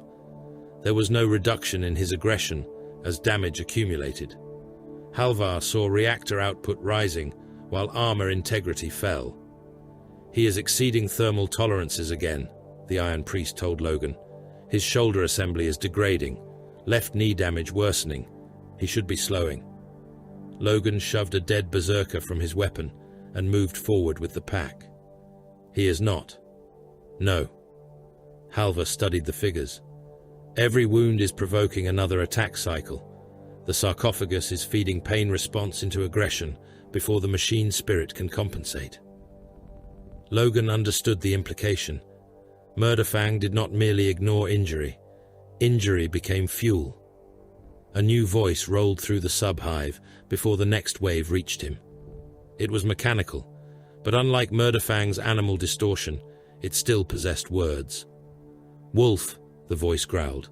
"Wolf in iron, beast in a coffin. Do you remember the sky?" A chaos. Hellbrute emerged from a generator vault ahead, one arm bearing a heavy gun whose barrel glowed from recent firing, the other terminating in a grotesque claw wrapped in chains. Flesh bulged between its armor plates. Veins pulsed across metal. The face within the sarcophagus grill moved behind a membrane stretched like wet parchment. "Do you remember your name?" Murderfang charged before the Hellbrute finished speaking. The traitor machine fired point blank. The impact struck Murderfang's right shoulder and tore plating away in a burst of sparks and molten metal. One actuator failed. His arm dipped. The Hellbrute laughed through Vox distortion and met the charge with its claw. The 2 Dreadnoughts collided inside the generator vault, hard enough to buckle the nearest support column. Hanging conduits tore from the ceiling. Warning lumens flashed red. The Hellbrute drove Murderfang sideways into a generator housing and fired again. The blast ruptured machinery behind him, filling the vault with electrical arcs and burning coolant. "Animal," the Hellbrute snarled. "Nothing left but—" Murderfang trapped the weapon arm between his claws. Powerfield screamed. He twisted. The Hellbrute's elbow joint ruptured first. Metal tore apart. Bundled cables stretched, snapped and whipped across the chamber. Flesh grew through several of them, pale and veined, ripping open with a spray of black blood as Murderfang wrenched the entire arm free. The Hellbrute howled. Murderfang took the severed weapon in one claw and drove it into the traitor's sarcophagus. The first impact dented the frontal armor. The second split it. The third buried the jagged remains of the amputated limb through the cracked plate and into the organic mass beneath. The hellbrute struck him with its remaining claw, tearing deeper into the damaged shoulder, but Murderfang kept driving forward. He dropped the broken weapon, seized the sarcophagus plate with both claws, and pulled. Armor peeled outward. Flesh came with it. The thing inside was not recognizably a space marine any longer. Centuries of entombment and warp mutation had fused the warrior into machinery until nerves, cables, bone and tubing had become almost indistinguishable. One lidless eye remained visible in the mass. It stared at Murderfang. "Brother," it rasped. Murderfang tore the front of the sarcophagus away. The claw went inside. When it emerged, it carried what remained of the hellbrute's occupant in strings of ruptured organs and cables. A section of spine hung between the talons. Murderfang threw the remains against the generator wall and struck the empty machine again, even after its reactor died. The first blow crushed the sarcophagus. The second collapsed the torso. The third tore open the central frame. He continued until the hellbrute was no longer a body, but a heap of mangled armor sunk into a lake of coolant and blood. The warp answered. The blood in the drainage channels began flowing uphill. Hrothgar Stormeye stopped in the middle of the advance and turned his head toward the walls. Shadows cast by burning wreckage moved in the wrong direction. Brass icons bolted into the stone seemed wet, their surfaces beading with droplets darker than oil. World Eaters charging through the transit corridors became faster, their movements increasingly violent and heedless. One ran despite half his abdomen hanging from a breach in his armor. Another continued fighting after a bolter shell removed most of his jaw. The rune priest felt pressure behind his eyes, like something vast leaning against the skin of reality from the other side. "Great Wolf," Hrothgar said. "We are feeding it." Logan fired once and blew the knee from an approaching berserker. "We knew that." "No, it is accelerating. Every death here is making the breach easier to hold." Logan looked toward the tactical runes marking enemy concentrations between them and the deepest cavern. "And if we stop killing? They kill us. A poor choice. The only one." Logan considered the map for less than a breath. Attrition had been useful above. Here it had become worship, whether the killers intended it or not. All packs, new orders, no clearing operations, no pursuit. We cut straight for the breach. Command elements and demon engines only. Anything that runs away gets to live until later. A Bloodclaw protested. "Fang father, there are traitors in every... Did you mistake that for a debate?" Silence followed. "No, Great Wolf." "Then hunt the head. Leave the limbs." Colonel Cade received his own order several levels above, while 3 separate army groups were reporting breakthrough attempts against the Western Hive. Logan's message was brutally short. Keep all reinforcements out of the lower hive. Hold the surface approaches regardless of cost.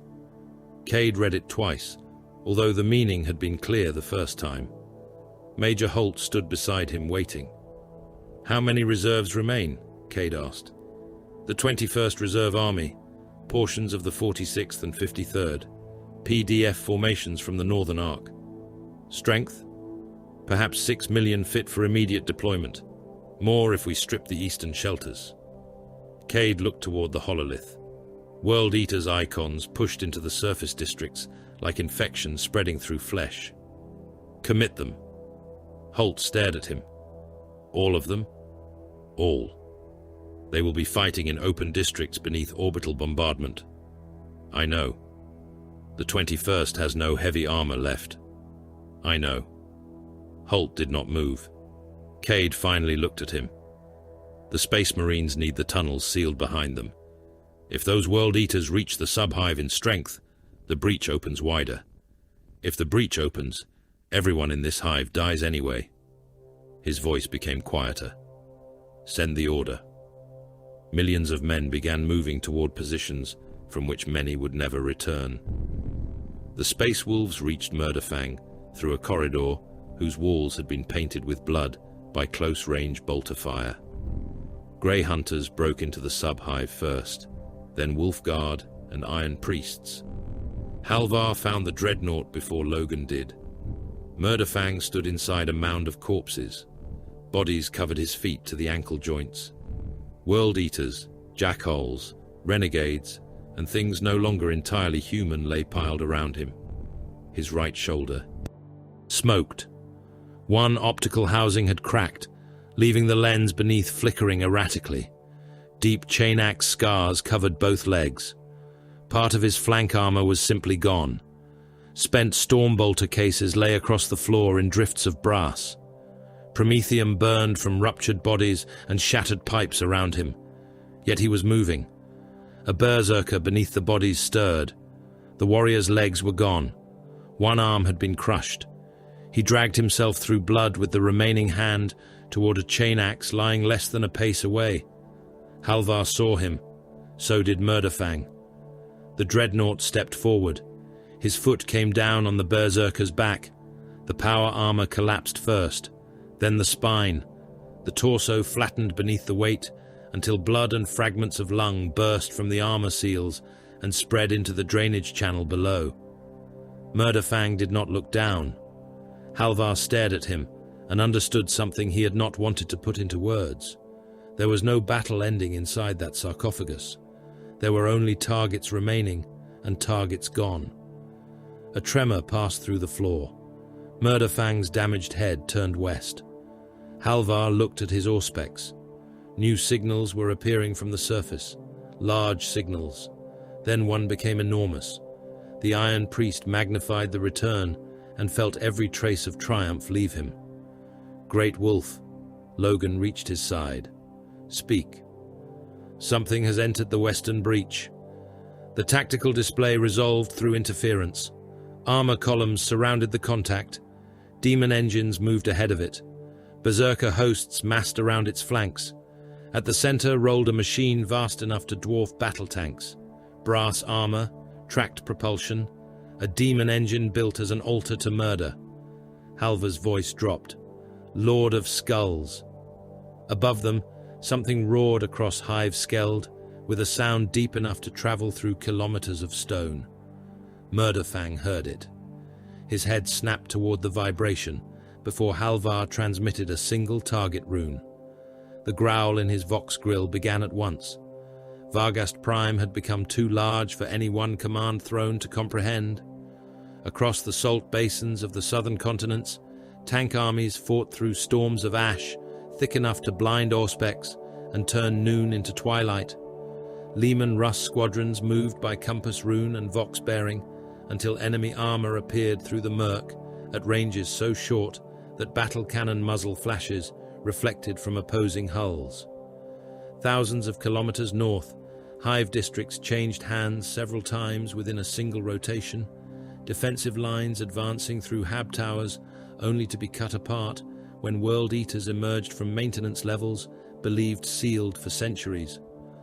Along the equatorial manufacturum belts, entire artillery armies exchanged fire over distances measured in horizons, earthshaker shells and siege munitions crossing above columns of refugees that no longer knew which direction led away from the killing. In high orbit, Imperial warships and vessels of the archenemy burned around one another beneath the cold stars. Lance beams crossed the void in white spears. Macro cannon broadsides struck void shields with enough force to turn kilometers of darkness into boiling light.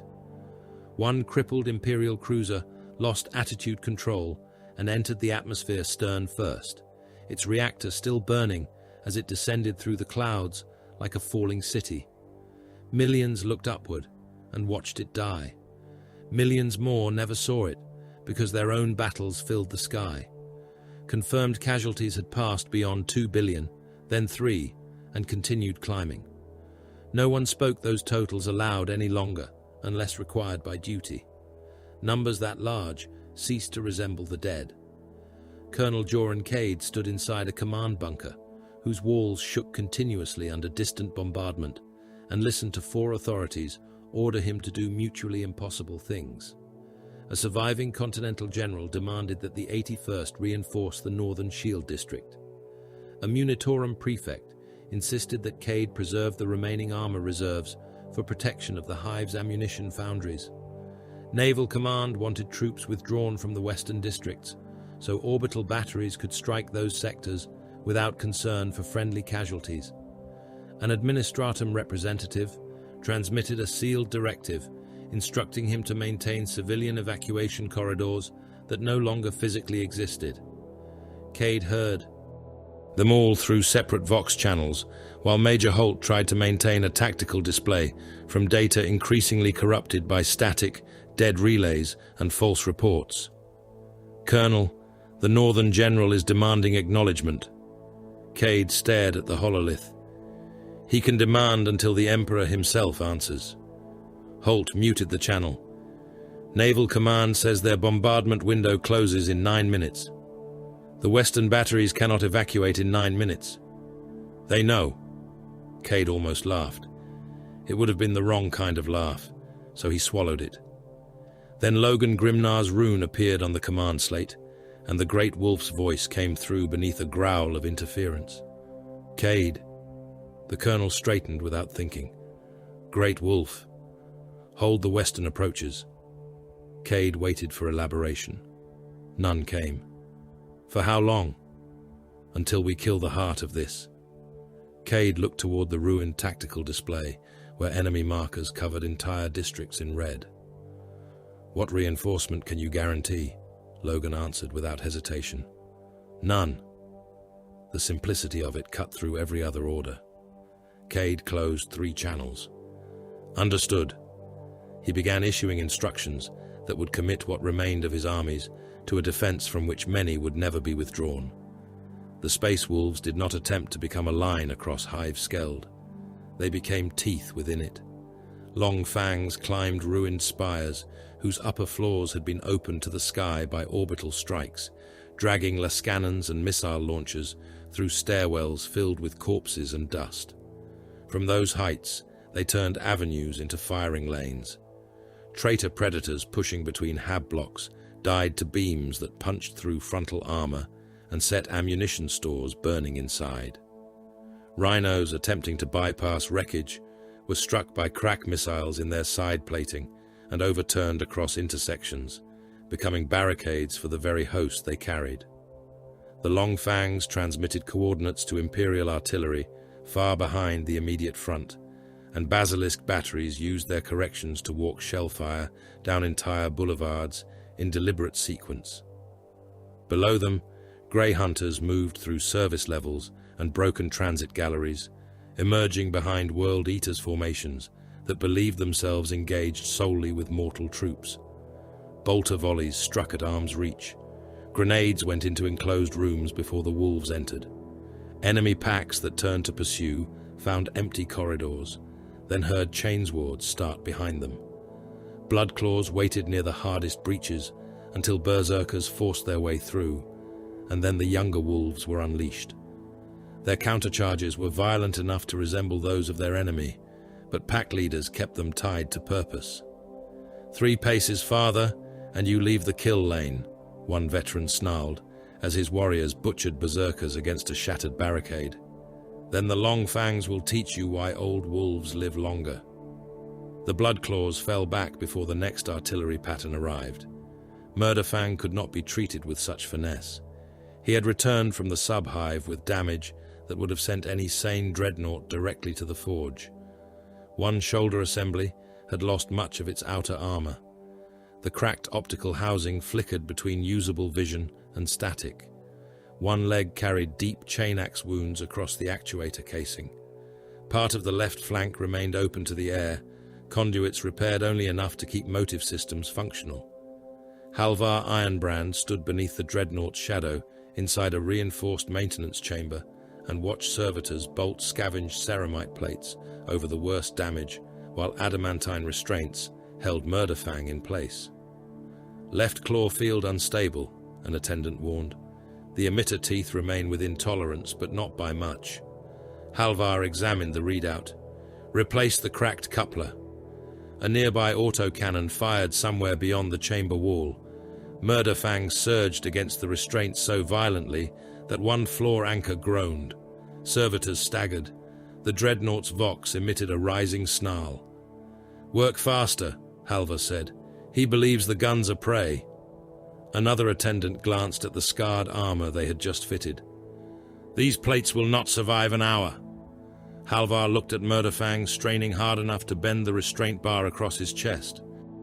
"Then we require less than an hour." Logan entered before the repairs were complete. Halvar turned toward him. "I object." "Noted. The right shoulder could fail under a heavy impact. The left claw is damaged. His Stormbolter feed is limited. The Flamer reservoir is replenished, but one fuel line is patched rather than replaced. He requires a forge, not another battle." Logan examined the Dreadnought. Murderfang had stopped pulling at the chains because the artillery had fallen silent.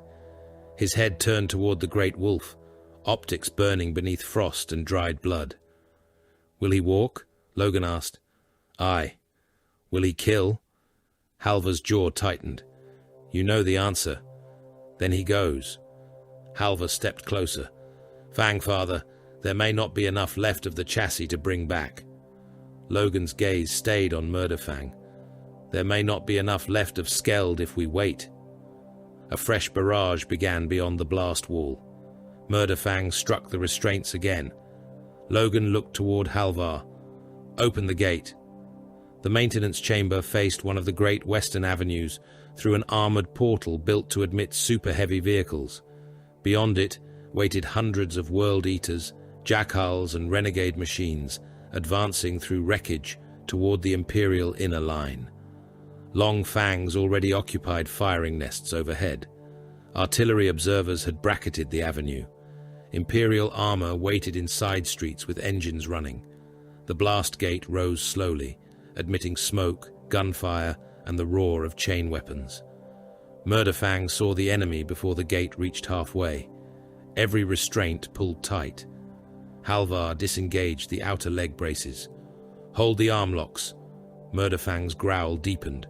A berserker outside fired toward the opening. Bolt rounds struck the gate frame. Halvar lifted one hand. "Release." The chains fell. Murderfang exploded forward. He passed beneath the gate before it had fully opened and accelerated down the avenue while Long Fang fire crossed above him. Lascannon beams struck enemy armor farther ahead. Artillery landed in a timed sequence beyond the World Eaters, forcing them away from the wider intersections and into the narrowing central road where Murderfang was coming. Jackhulls saw him and charged, because fear had long ago ceased being useful to them. His Stormbolter fired short, brutal bursts. One man lost his entire shoulder and half his chest. Another was struck through the abdomen and folded around the explosion as his spine came apart. Murderfang hit the first barricade without slowing. His heavy flamer swept across it. Burning bodies fell from the parapet. He smashed through the structure while men still writhed inside the flames and reached the armored vehicles beyond. A captured Imperial battle tank turned its hull toward him. The main gun could not depress enough at such short range. The hull weapon fired instead, shells striking Murderfang's front plate. He went for the track. One Murderclaw punched through the outer run and tore upward. Track links snapped apart and whipped across the roadway with lethal force. The tank lurched sideways, immobilized. Murderfang climbed onto the hull before the crew could reverse the turret. A hatch opened. He hooked the edge with one claw and ripped it free. The commander inside raised a pistol. Murderfang thrust his Stormbolter toward the opening and fired. The enclosed detonation filled the turret with blood, bone fragments, and shredded cloth. He dropped from the far side as another vehicle fired, using the immobilized tank's hull to absorb the shot. The blast rocked the wreck. Murderfang emerged through the smoke. A flooded defensive trench cut across the next avenue, filled with black water, fuel, and floating corpses. Destroyed chimeras and rhinos formed a broken path across it. Murderfang used them as stepping stones. One wreck shifted beneath his weight and sank, bodies rolling from its roof into the water. Jackals hiding in the trench surged around his legs with crack charges. The heavy flamer descended. Promethium spread across the surface of the flooded trench and ignited the fuel already present. Fire traveled over the water in sheets. Men burned while submerged to the waist. One Jackal reached Murderfang's ankle and pressed a charge against the armor. Murderfang stamped down. The man vanished beneath his foot before the device could arm. Another tried to climb the rear of the chassis. Murderfang scraped him off against the corner of a wrecked transport, leaving a smear of blood and skin along the hull. Then, the exalted 8-bound came. There were fewer of them than the warriors Murderfang had faced below, but everyone carried the swollen strength of deeper possession. They struck from upper balconies, wrecked vehicles and broken windows almost simultaneously. One landed against Murderfang's flank and ripped the newly fitted armor plate away with both hands. Another struck the damaged left Murderclaw hard enough to disrupt its power field. Halvar saw the emitter warning flare through telemetry. Left claw unstable. Great Wolf, he must disengage. Logan watched the battle from an advancing command element. He will not. Then the claw may fail. Tell me something he can hear. The 8-bound swarmed Murderfang. One drove a demon-forged blade between armor plates near the sarcophagus and buried it deep enough that Halvar's display erupted with life support warnings. Murderfang twisted, but the warrior clung to the chassis and forced the weapon deeper. Another hammered at his knee. A third caught the weakened left claw and nearly tore the entire assembly out of alignment. For the first time since the gate opened, Murderfang stopped advancing. The World Eaters roared approval. Murderfang answered by becoming worse. He seized the 8-bound attacking his knee and drove the warrior into the road. The first impact broke the armor across his back. The second ruptured his abdomen. The third burst his helm against the ferrocrete. Murderfang continued until the body had become a broken red mass spread across the paving. The warrior embedded in the sarcophagus struck again. Murderfang reached backward, caught him by one leg, and tore him from the chassis. The demon blade remained lodged in the armor. Strips of corrupted flesh peeled from the warrior's hands where his grip failed.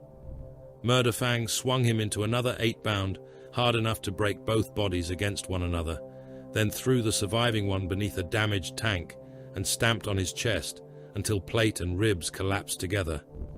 The last exalted warrior locked both hands around the damaged claw, roaring invocations to Khorne as he tried to wrench it free. Murderfang allowed the arm to be pulled forward. Then he fired the heavy flamer directly into the warrior's face. Demon-mutated flesh burned black beneath cracked armor. The 8-bound staggered. Murderfang caught him with the other claw, lifted him, and crushed him against his own sarcophagus housing. Once. Twice. The third impact opened the warrior from shoulder to hip. Blood and pieces of internal organ remained stuck to Murderfang's chest as the corpse dropped. Grey hunters reached the avenue behind him minutes later. One looked at the trail of ruined armor and butchered world eaters stretching ahead. He has selected the largest enemy formation again. His pack brother checked his bolter magazine. Perhaps we should make him a wolf lord. You tell Grimnar. I would sooner tell Murderfang. Their pack leader cut across them. Enough. Follow the trail. The humor ended, but the observation remained true. The great company had stopped trying to place Murderfang at the front. They were following the front he created. Logan did not find it amusing. The enemy concentrations were becoming denser precisely where Murderfang was heading. Garvek was feeding berserkers and demon engines into his path, not to stop him, but to draw him onward. The destination waited beyond the ruined hive wall, where the western districts opened into the Manufacturum Basin. The Lord of Skulls announced itself with gunfire that shook the city. An Imperial super-heavy formation had formed across the basin to stop it. Baneblades and shadow swords fired through drifting ash, while infantry sheltered behind their enormous hulls. The Khorne engine came through the barrage like a moving fortress of brass and iron. Its weapons answered. One super-heavy tank disappeared behind an explosion that lifted its turret high enough to turn end over end before crashing into the troops behind it. Another was struck along the side, armor peeling open as internal ammunition detonated. Infantry companies vanished beneath secondary fire. Men were thrown from fortifications in pieces. A surviving shadow sword fired its volcano cannon and struck the Lord of Skulls hard. Enough to stagger the demon engine, but it kept coming. Then the Warhound Titan joined the battle. The Scout Titan strode from behind a refinery complex, void shields rippling as incoming fire struck them. Its weapons thundered. The Lord of Skulls turned toward the larger challenger. For several seconds, the basin became a duel, fought above the scale of tanks and infantry. The Warhound's fire tore armor from the demon engine's flank. The Khorne machine answered. One blast collapsed the Titan's shields in a storm of blue light. Another struck a leg assembly and blew away armor in sheets. The Warhound staggered, one foot crashing through a manufactorum roof. It remained upright, but smoke poured from the wound. Murderfang reached the ridge above the basin, while the duel continued. He stopped. Below him moved the Lord of Skulls, larger than any prey he had yet faced, surrounded by world eaters, demon engines, and armored columns packed so densely that the ground seemed to crawl crimson around it. Halvar saw the Dreadnought's targeting runes fix upon the engine. "Great Wolf," he said, and for the first time there was something close to pleading in the Iron Priest's voice. "Redirect him, now." Logan watched Murderfang take the first step down the slope. "He will die. Perhaps. Then turn him." Murderfang began descending faster. Logan looked at the sea of red below and understood that whatever control they had possessed was gone. "No," he said. Halvar stared at him. Logan's eyes remained on the Dreadnought. "We are beyond that." Murderfang's Vox grill opened, and his howl rolled down toward the demon engine. "The beast has chosen." Reality broke before Murderfang reached the basin floor.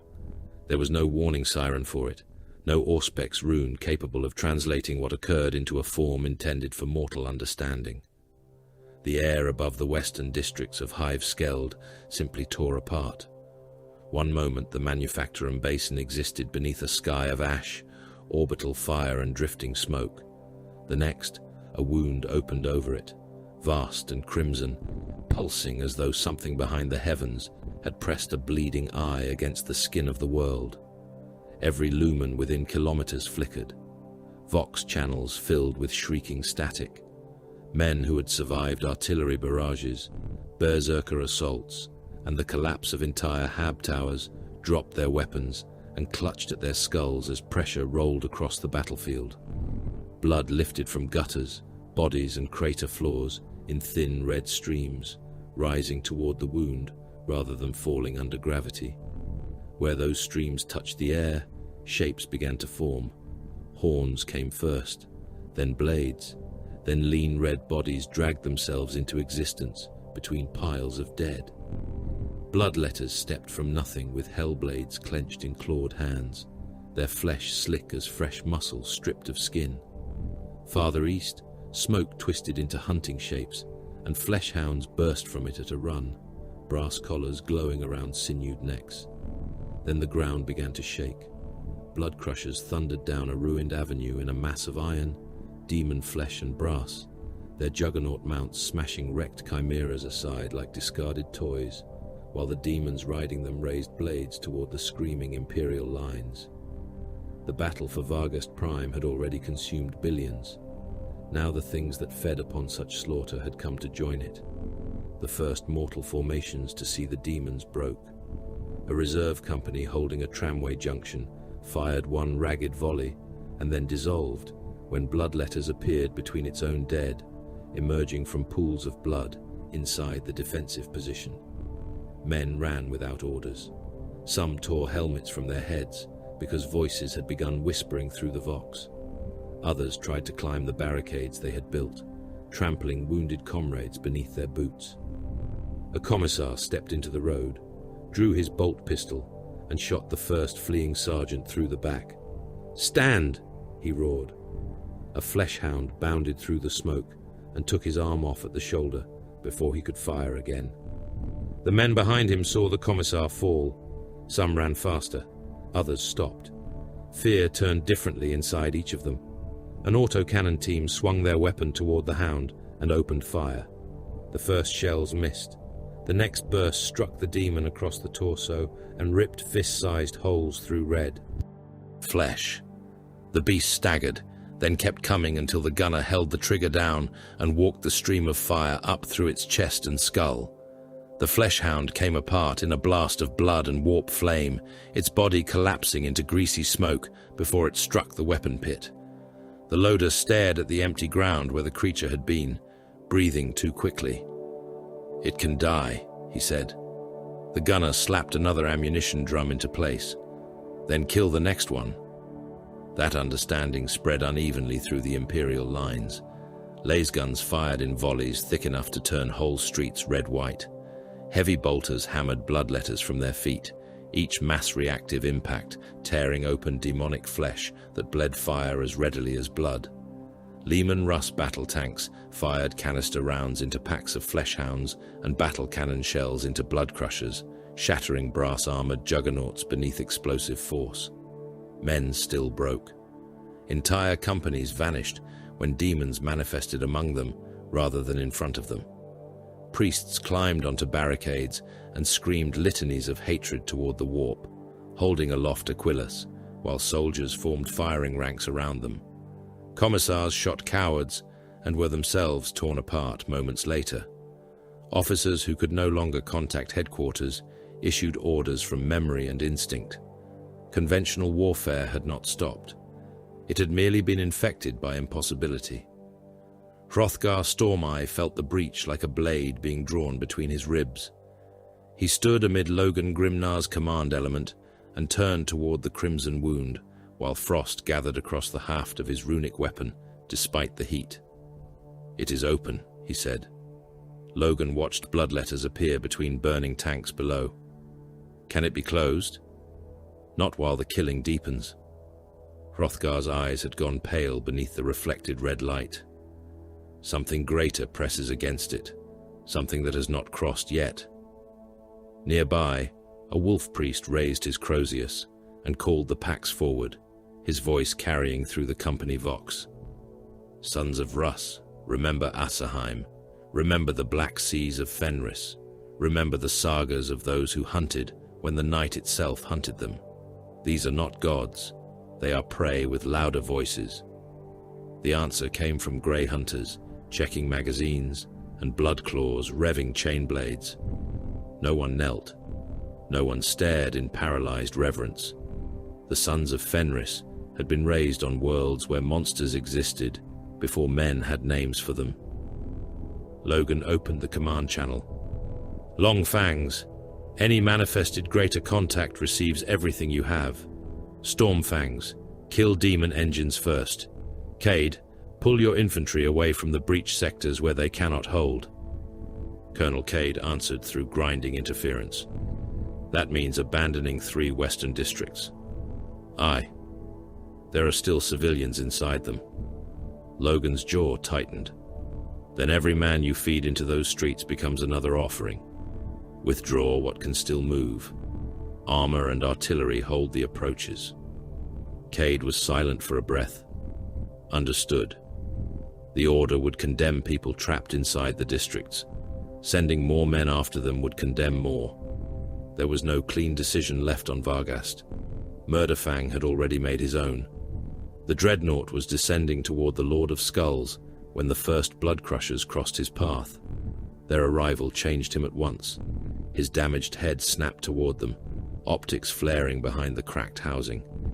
Whatever fragment of instinct remained beneath the ruined mind inside the sarcophagus recognized the Neverborn as something more immediate than even the colossal demon engine ahead. His vox howl erupted across open channels, harsh enough that mortal operators tore headsets away. Then he abandoned the slope toward the Lord of Skulls and charged the demons. The Blood Crushers met him gladly.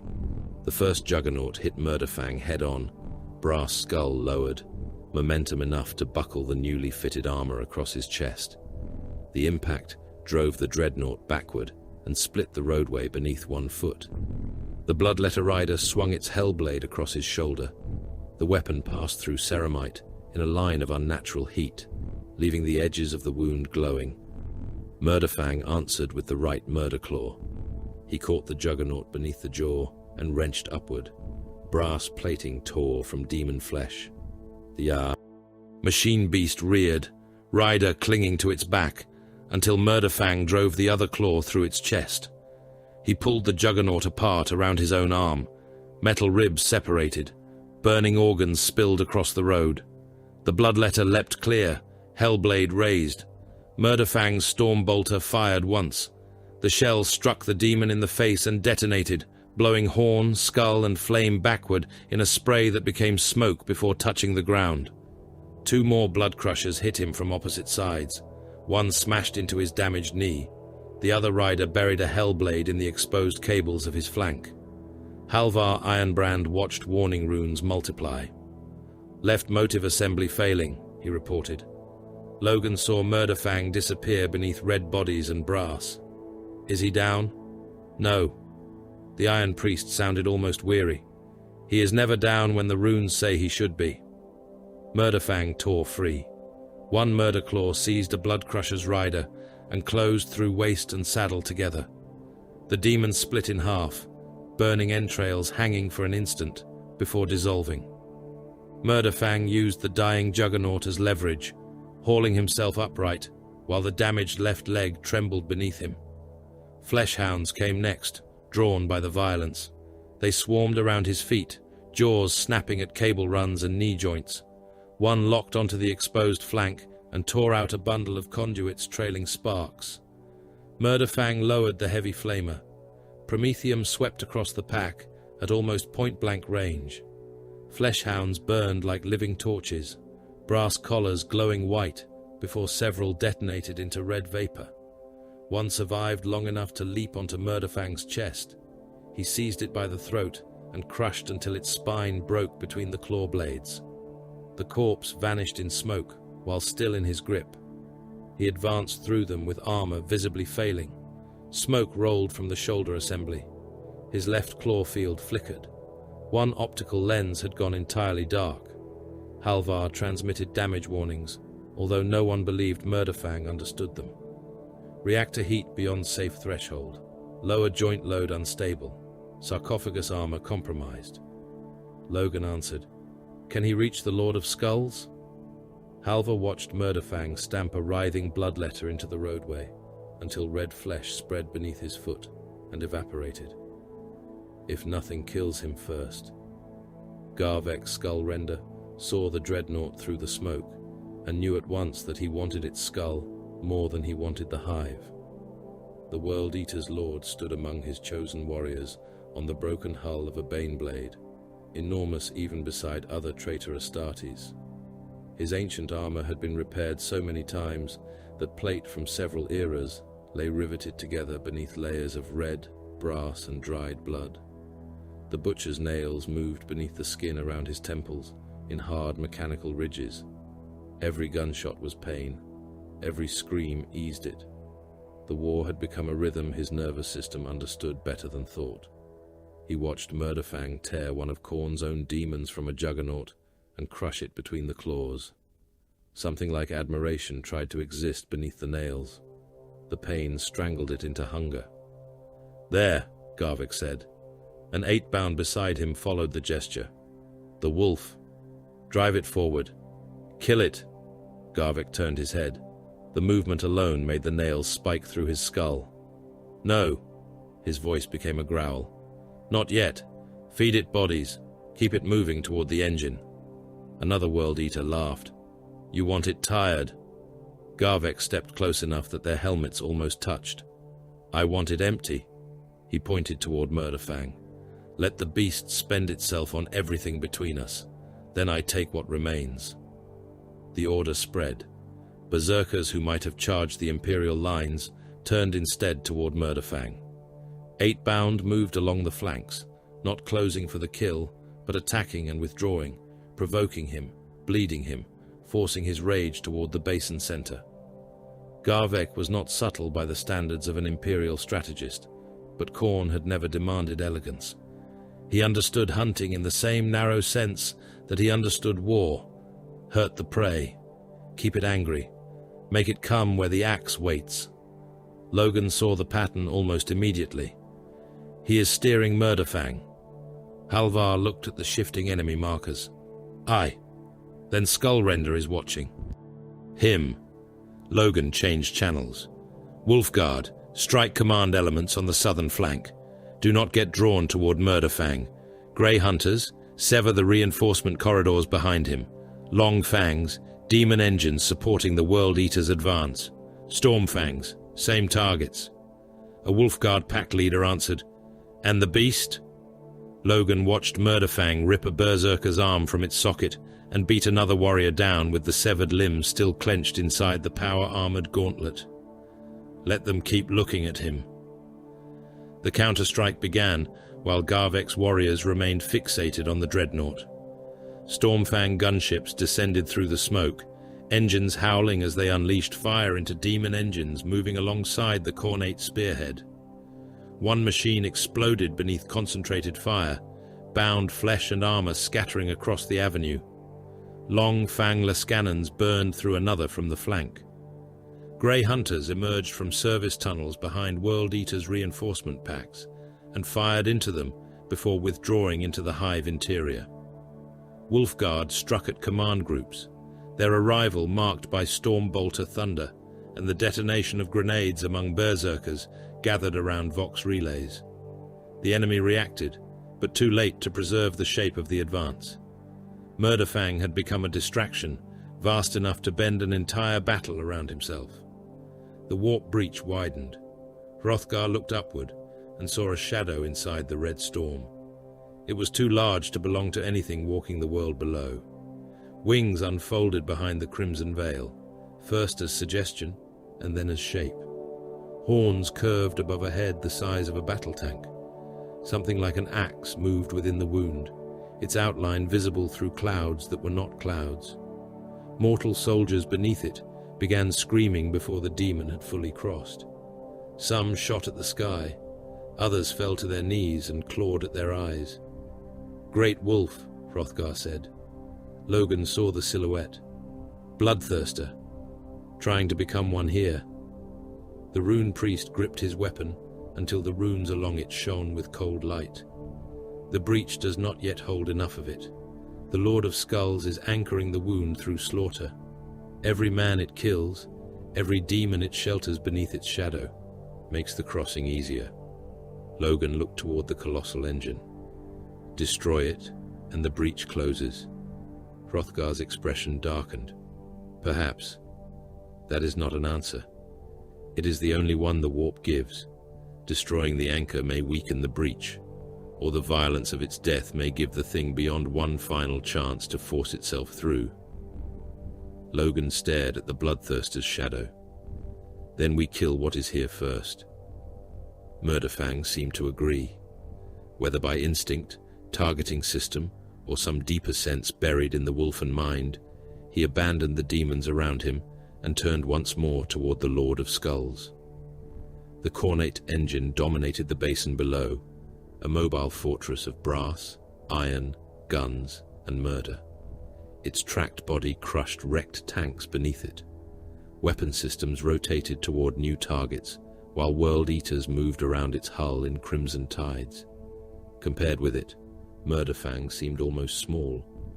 Halvar saw the targeting lock establish. No, he whispered. The Lord of Skulls turned. Its guns found Murderfang. The first salvo struck the ground ahead of him and erased the roadway in fire. The blast swallowed the Dreadnought completely. Ferrocrete lifted in slabs. Bodies became fragments. A nearby tank rolled onto its side under the pressure wave. For a moment, nothing emerged.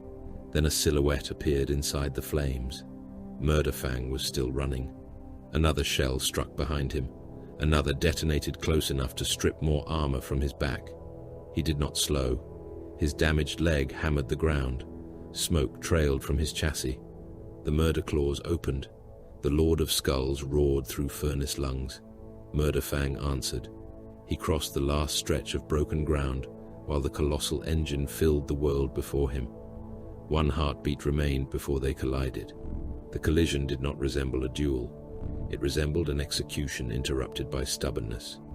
Murderfang struck the Lord of Skulls beneath the forward armor, while the colossal demon engine was still turning its weapons to track him, and for one violent instant, the smaller Dreadnought disappeared beneath. Brass, iron, and grinding track assemblies. The impact cracked the roadway from curb to curb. Murderfang drove both Murderclaws against the engine's lower hull, power fields shrieking as they bit into armor, but the Lord of Skulls outweighed him many times over and possessed neither restraint nor any reason to meet force with anything except greater force. Its vast chassis surged forward. One armored projection caught Murderfang across the shoulder and hurled him away as easily as a mortal might throw a broken shield. The Dreadnought crossed the avenue sideways, struck a wrecked chimera hard enough to fold its roof inward, and continued through the vehicle in a storm of metal, bodies, and ruptured fuel lines. His right side struck the ground. Ancient armor tore free. Cabling snapped from the exposed flank and whipped behind him in showers of sparks. Halvar Ironbrand's display became a field of warning runes. Motive assembly overload. Sarcophagus shock. Secondary reactor containment compromised. Right shoulder actuator slipping beyond tolerance. The Iron Priest stared at the stream of failures, and for the first time since Omnicide, thought that Murderfang might actually have found something capable of ending him. The Lord of Skulls came on. Its tracks crushed the remains of Imperial tanks as though they were refuse. Brass wheels and grinding drive teeth reduced armor plate, corpses and ferrocrete into the same churned path beneath it. Its furnace maw bellowed through the smoke. Weapons rotated. One heavy system fired toward Murderfang's position, and the avenue vanished beneath an eruption of flame, stone, and molten metal. Logan Grimnar saw the blast from the advancing Wolfguard line and felt the pressure wave strike his armor several heartbeats later. Halvar, Static answered first. I have no clean reading. Is he alive? The sarcophagus still draws power. Logan watched the crater through magnified autosenses. Then he is alive. Halvar almost answered that drawing power and being alive were not necessarily the same thing where Murderfang was concerned. He stopped himself. Something moved inside the wreckage. Murderfang rose with half of one shoulder plate missing and the remains of a chimera track caught around his left leg. He dragged the broken metal for several paces before stamping it free. His damaged optics found the Lord of Skulls again. There was no hesitation, no calculation visible to anyone watching. Yet when he charged this time, he did not strike the demon engine's strongest frontal armor. He angled low toward the flank. He learned, Halvar said. Logan heard him. No. The great wolf studied the Dreadnought's movement. He hunted. Murderfang stayed close to the engine, where its largest weapons could not easily depress far enough to track him. The Lord of Skulls tried to pivot, but the basin was clogged with wreckage, crater rims, and the remains of its own followers. Murderfang struck at the damaged drive housings, where earlier Shadowsword fire had burned away armor. One Murderclaw punched into an exposed seam. He tore outward. Brass plating came away in a slab wider than a man was tall, trailing cables that writhed like veins. The demon engine shuddered. A secondary weapon swung toward him. Murderfang moved beneath its arc and tore into another opening. The movement was not elegant. He stumbled on the damaged leg, struck the hull with one shoulder, and nearly went beneath the tracks. But he remained too close for the engine's most destructive guns to use their full advantage. The battlefield understood what he was doing before he did, if he understood at all. Long fangs, Logan ordered. Anything he opens, you widen. Lascannon fire crossed the basin. One beam struck the cavity Murderfang had torn into the lower hull and burned deep enough to vent black smoke. Another hit the drive housing above it. A missile followed, detonating against already weakened plating. The Lord of Skulls lurched. Murderfang drove both claws into the wound. Stormfang gunships came low through the smoke. Their pilots made attack runs that would have been suicidal against an ordinary armored formation, and were worse against a demon engine capable of tracking aircraft with secondary weapons. One gunship released its payload and banked hard enough that its wing passed between two broken hive spires. Fire struck the Lord of Skulls along the upper armor. The engine answered immediately. A burst caught the Stormfang across its rear quarter. The gunship rolled, trailing flame, then disappeared behind a manufactorum ridge. No ejection runes appeared. Imperial armor moved with them. Surviving Lehman Russ tanks advanced from the eastern basin and deliberately exposed themselves to the Lord of Skulls' weapons. Their commanders understood what they were doing. One company pushed into open ground and fired as fast as loaders could cycle shells. The first tank lost its turret. The second disappeared behind a blast that reduced the entire hull to burning fragments. A third kept firing until a secondary weapon struck it through the glacis and killed every man inside. Hundreds of guardsmen died around those vehicles, infantry sections holding positions far too close to the demon engine because their Lascannons and missile teams needed line of sight. They bought seconds. Those seconds belonged to Murderfang. The Dreadnought tore deeper into the drive assembly. The Lord of Skulls finally succeeded in catching him. One armored limb slammed downward and struck Murderfang across the back. The blow drove him face first into the road. His damaged left claw hit at the wrong angle. The power field flickered and died for half a second before reigniting in an uneven corona. Halvar's telemetry shrieked. Left Murderclaw emitter failing. Logan fired his Stormbolter into a pack of berserkers, trying to reach the basin. Will it hold? Until it does not. The Lord of Skulls drove forward again and crushed an entire Imperial armored squadron, trying to close from the flank. One Lehman Russ disappeared beneath the tracks. Its hull flattened slowly enough that the crew's screams remained audible across an open Vox channel until the internal ammunition detonated. Another tank attempted to reverse, collided with a wreck, and was struck broadside. The explosion lifted men from the road and threw them against nearby walls as broken shapes. The blast wave caught Murderfang while he was still down. He vanished beneath wreckage. A destroyed tank rolled onto its side and collapsed across the crater. Ferrocrete came down from a shattered overpass. Brass fragments from the Lord of Skulls' armor buried themselves in the rubble. Halvar's display went grey with interference. Garvek's skull render saw the disappearance and laughed. The nails rewarded him with a burst of savage clarity. The wolf engine had finally gone down. He began moving through the World Eater's mass toward the crater, chain weapon in one hand, his chosen warriors following. "Leave what remains," an 8-bound growled beside him. "The skull is mine." Garvek turned on the warrior so quickly that even the possessed legionary recoiled. "Everything under this sky is mine until something kills me." His mouth split into a grin beneath blood-streaked features. "And that thing has tried harder than most." He had crossed less than half the distance when the rubble moved. One Murderclaw punched upward through a slab of ferrocrete. The claw opened, then closed. The entire slab broke apart. Garvek stopped. Murderfang tore himself out of the crater like something digging free of its own grave. A side armor panel remained trapped beneath the wreckage and ripped away as he rose, exposing cable bundles and inner plating slick with oil and blood. One thick conduit dragged behind him, sparking each time it struck the ground. His Stormbolter fired a short burst at the nearest moving enemy, then clicked dry. The barrels cycled again without discharge. Halvar saw the ammunition counter fall to nothing. "Stormbolter empty," he said. Murderfang discarded no weapon. He had no reason to.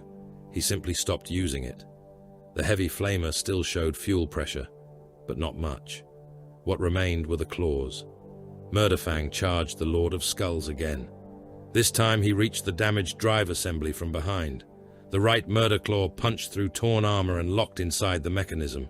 The left began striking the same wound repeatedly. Once, twice, again. Each blow drove deeper. Gears shattered, bound muscle tore. Blood-like fluid sprayed from ruptured lines in jets thick enough to coat Murderfang's chest. The Lord of Skulls moved. Murderfang did not release it. The demon engine dragged him across the basin. His feet left the ground. His entire weight hung from the right.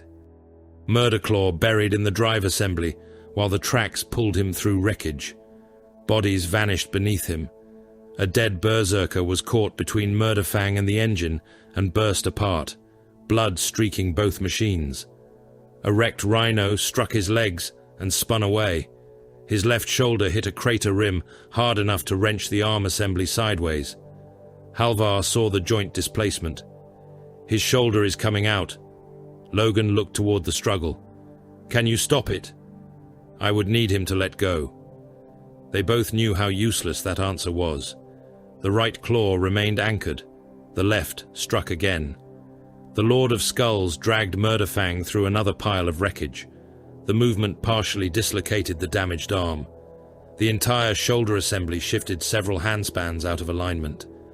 Murderfang's vox erupted in a howl that sounded less like pain than fury. He struck again. Logan understood that the time for observation had ended. Wolfguard with me. Terminators moved around him, storm shields locking into a wall as the World Eaters surged to protect the demon engine. Garvek saw them coming and roared orders through the Nail's constant agony. Berserkers converged. 8-bound followed. The two lines met beneath the Lord of Skulls' shadow. Stormbolters fired at arm's reach. Chain axes screamed against shields. Logan hit the first berserker hard enough to break the warrior's guard and drove him aside into his own brothers. Wolfguard closed around the opening, killing not for territory, but for seconds. A Terminator took a chain axe through the pauldron and answered by smashing his attacker's head apart with a power fist. Another disappeared beneath 3 8-bound, then rose again with one of them impaled through the chest on his blade.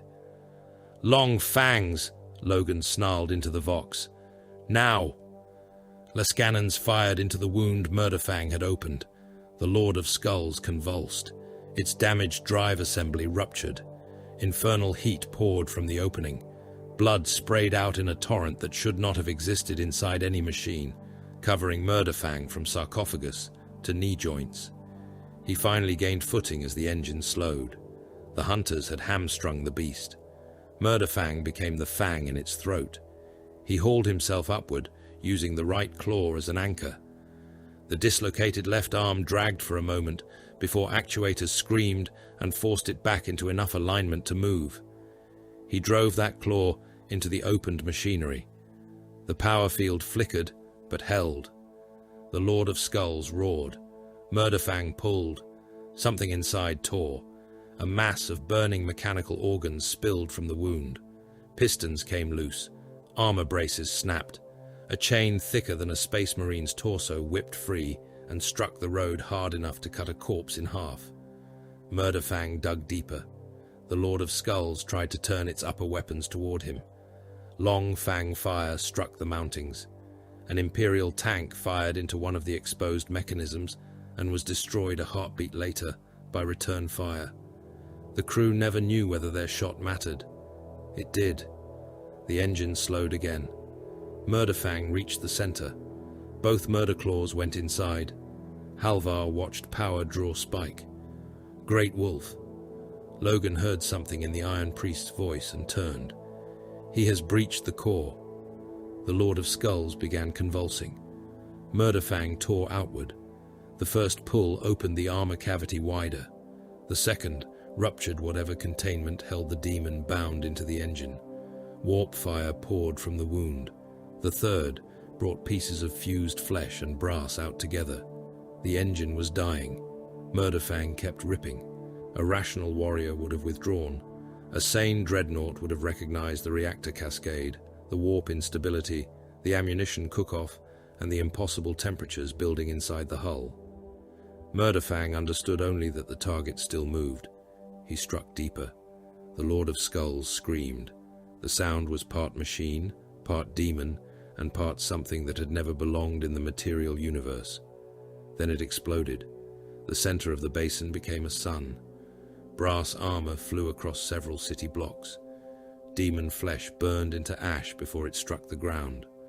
Molten fragments punched through hab walls, vehicle hulls, and men. The blast lifted world eaters and space wolves alike. Logan was thrown behind a ruined tank as his armor screamed. Warnings. Wolfguard disappeared inside dust and fire. Halvar lost every Murderfang rune simultaneously. Not one faded. They all died.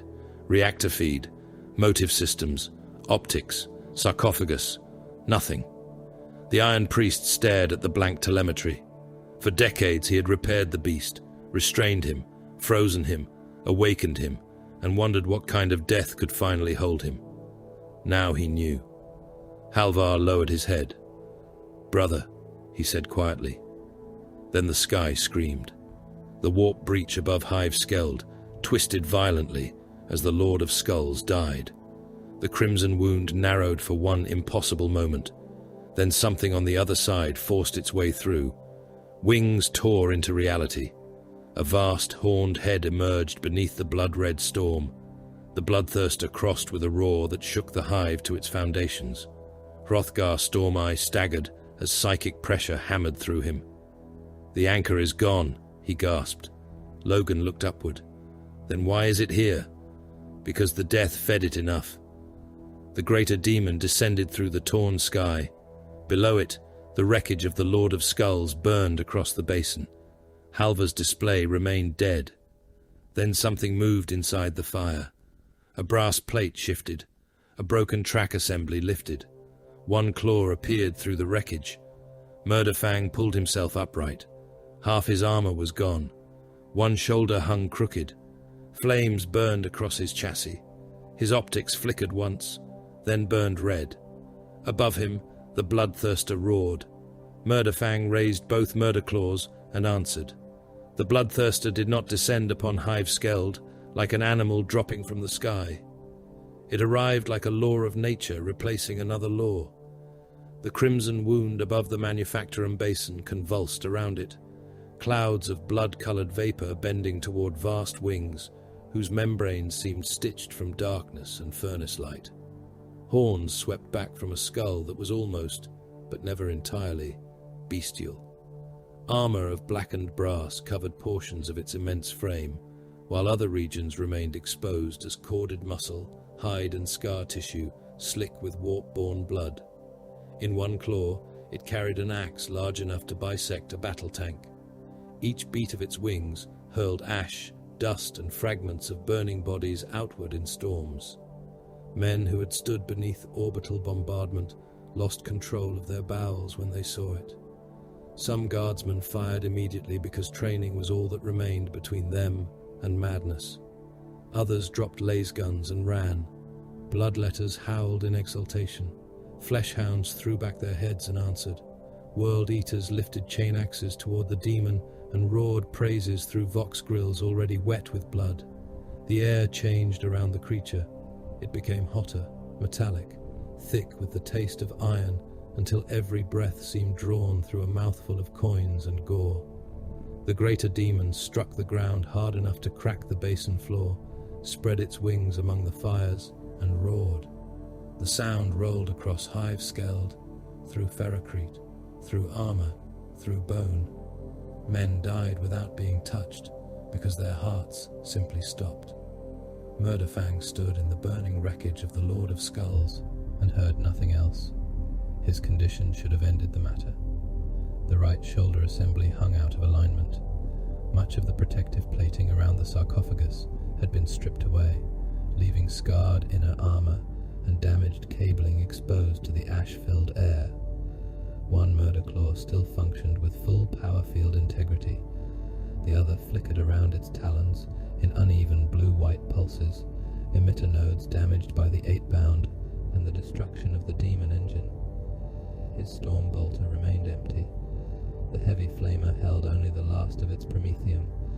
Motive systems ran beyond safe temperature.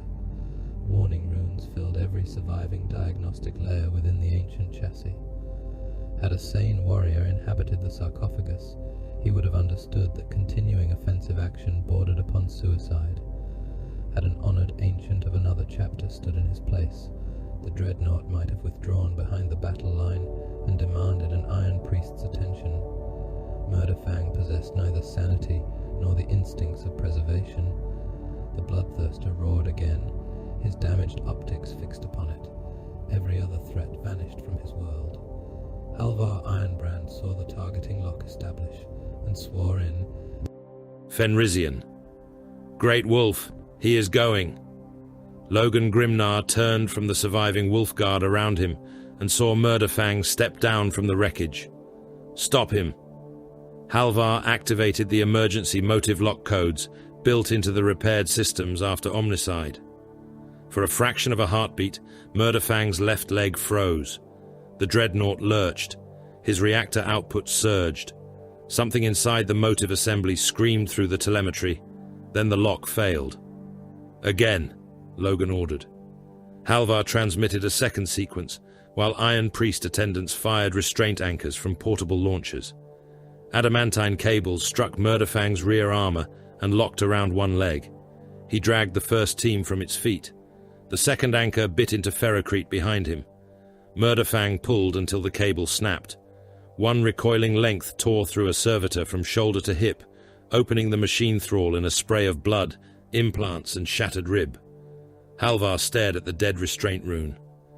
He has broken the interlock. Logan looked from Murderfang to the Bloodthirster. There was no time for another attempt. Then we stopped trying to hold him. Halvar turned. Fang, father. Every gun we have, Logan said. If he is going to the beast, he does not go alone. The order spread through the surviving Imperial forces around the basin. Hrothgar Stormeye raised his runic weapon and began speaking words older than the hive itself. Frost crawled across the ground around his boots, even as the Bloodthirster's presence turned the air furnace hot. The rune priest thrust his weapon toward the demon, and the atmosphere cracked. A bolt of cold blue force struck one wing, tearing a black wound through the membrane that smoked, as if frozen from within. The Bloodthirster turned its head, eyes like kiln doors fixing upon the space wolf. Long fangs fired before it could move. Lascanon beams struck the demon's legs and lower torso. Missiles burst against its shoulders. Imperial battle tanks joined them, battle cannon shells detonating around hooves that cracked the ground with every step. The fire did not destroy it. Some shots passed through regions of the creature that seemed solid one moment and made of burning shadow the next. Others struck with undeniable force, tearing flesh away in chunks that became ash before they landed. The greater demon roared and swung its axe at a Leman Russ advancing too close. The blade passed through frontal armor, turret ring, and engine deck in one stroke. The tank came apart in two burning halves.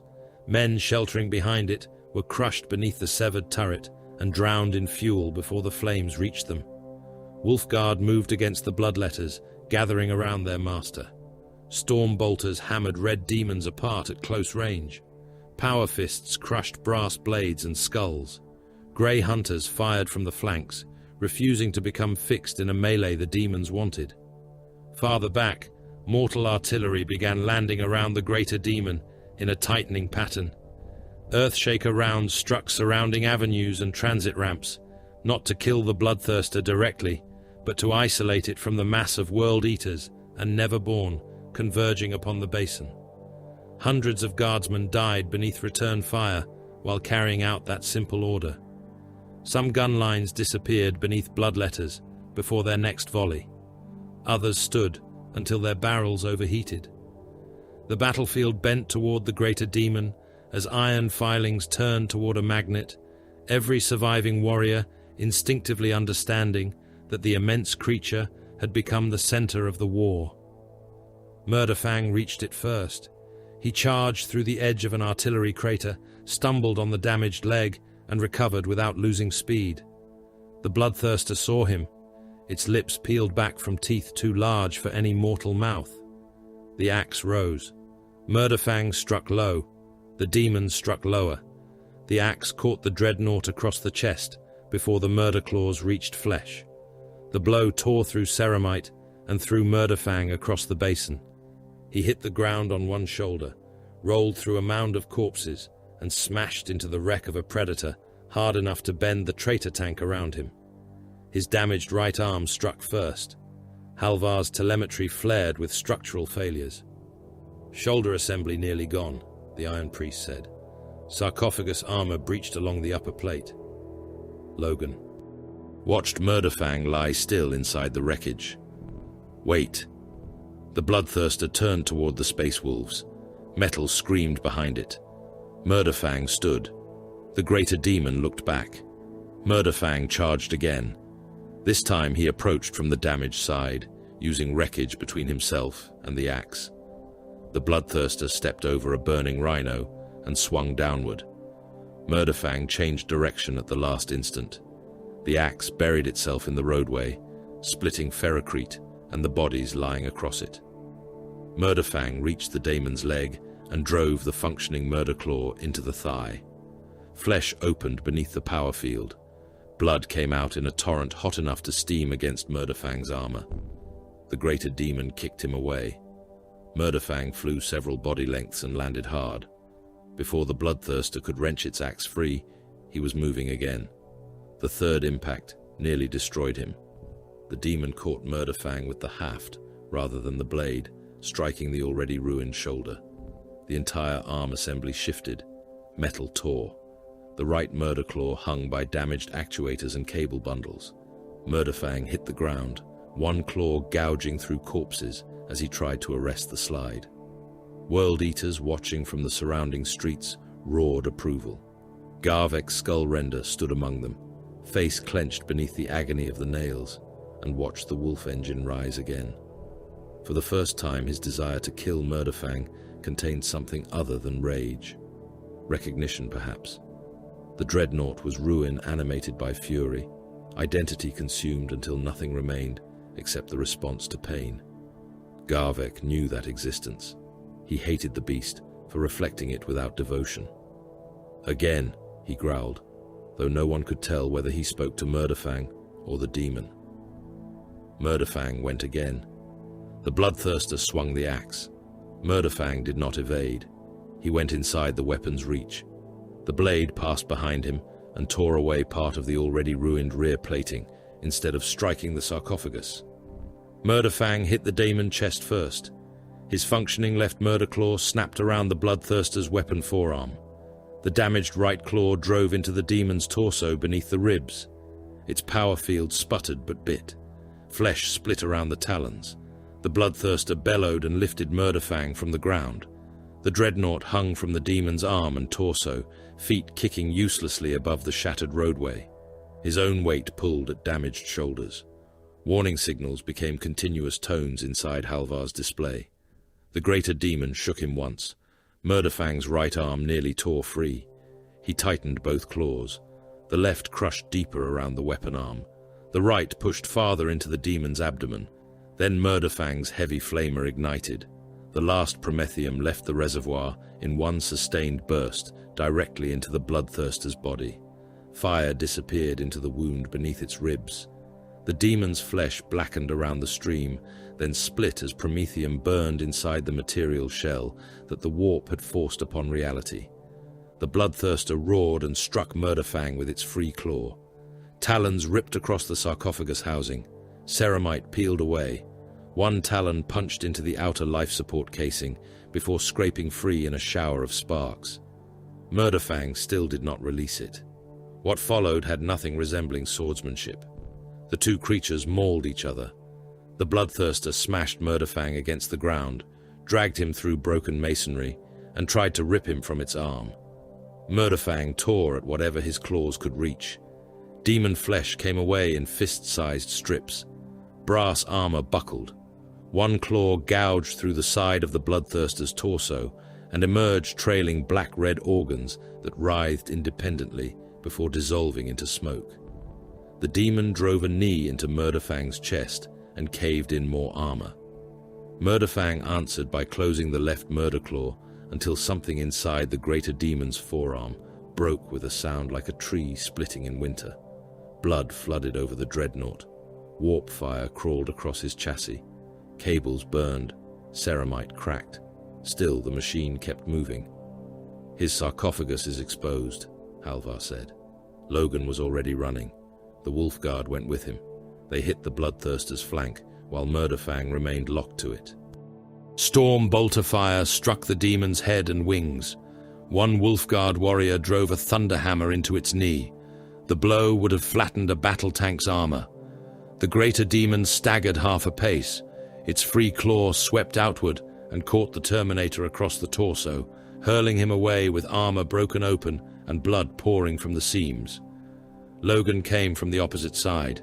His attack cut across the demon's attention for no more than a heartbeat.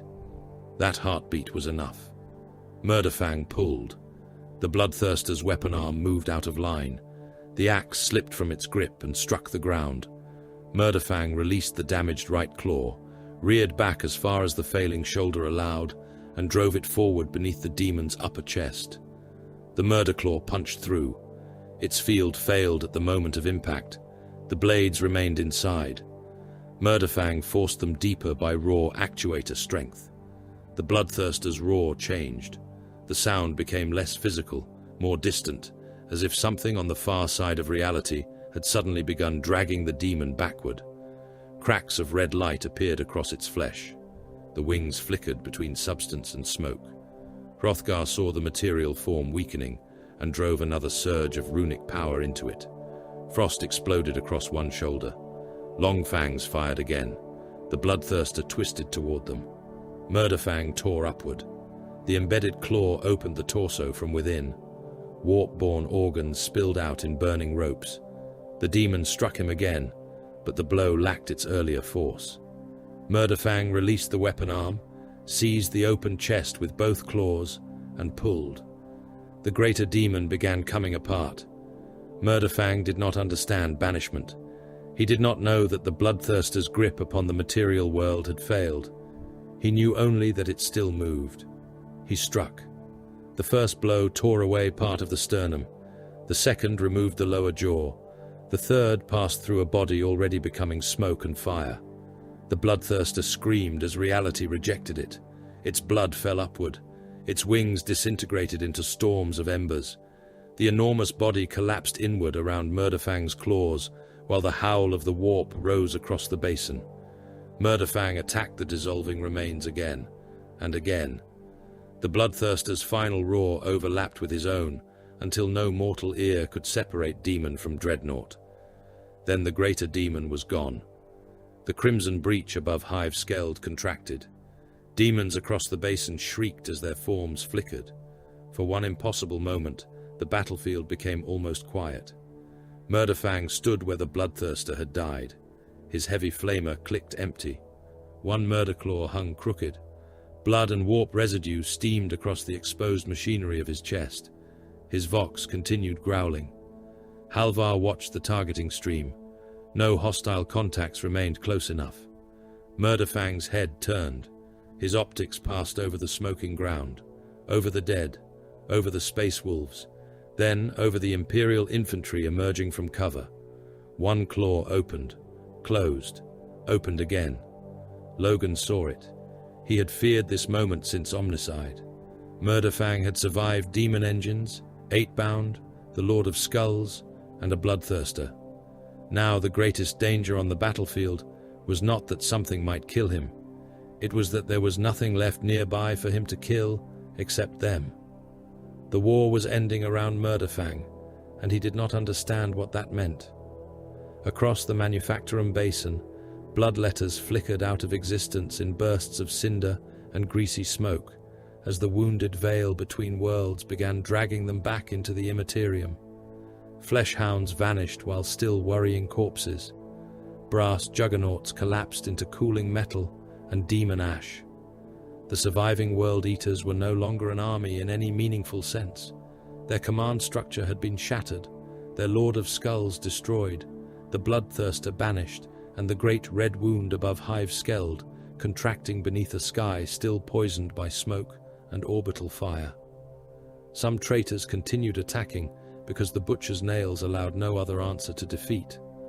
Others withdrew by instinct, dragging themselves toward ruined transit routes and surviving armor columns.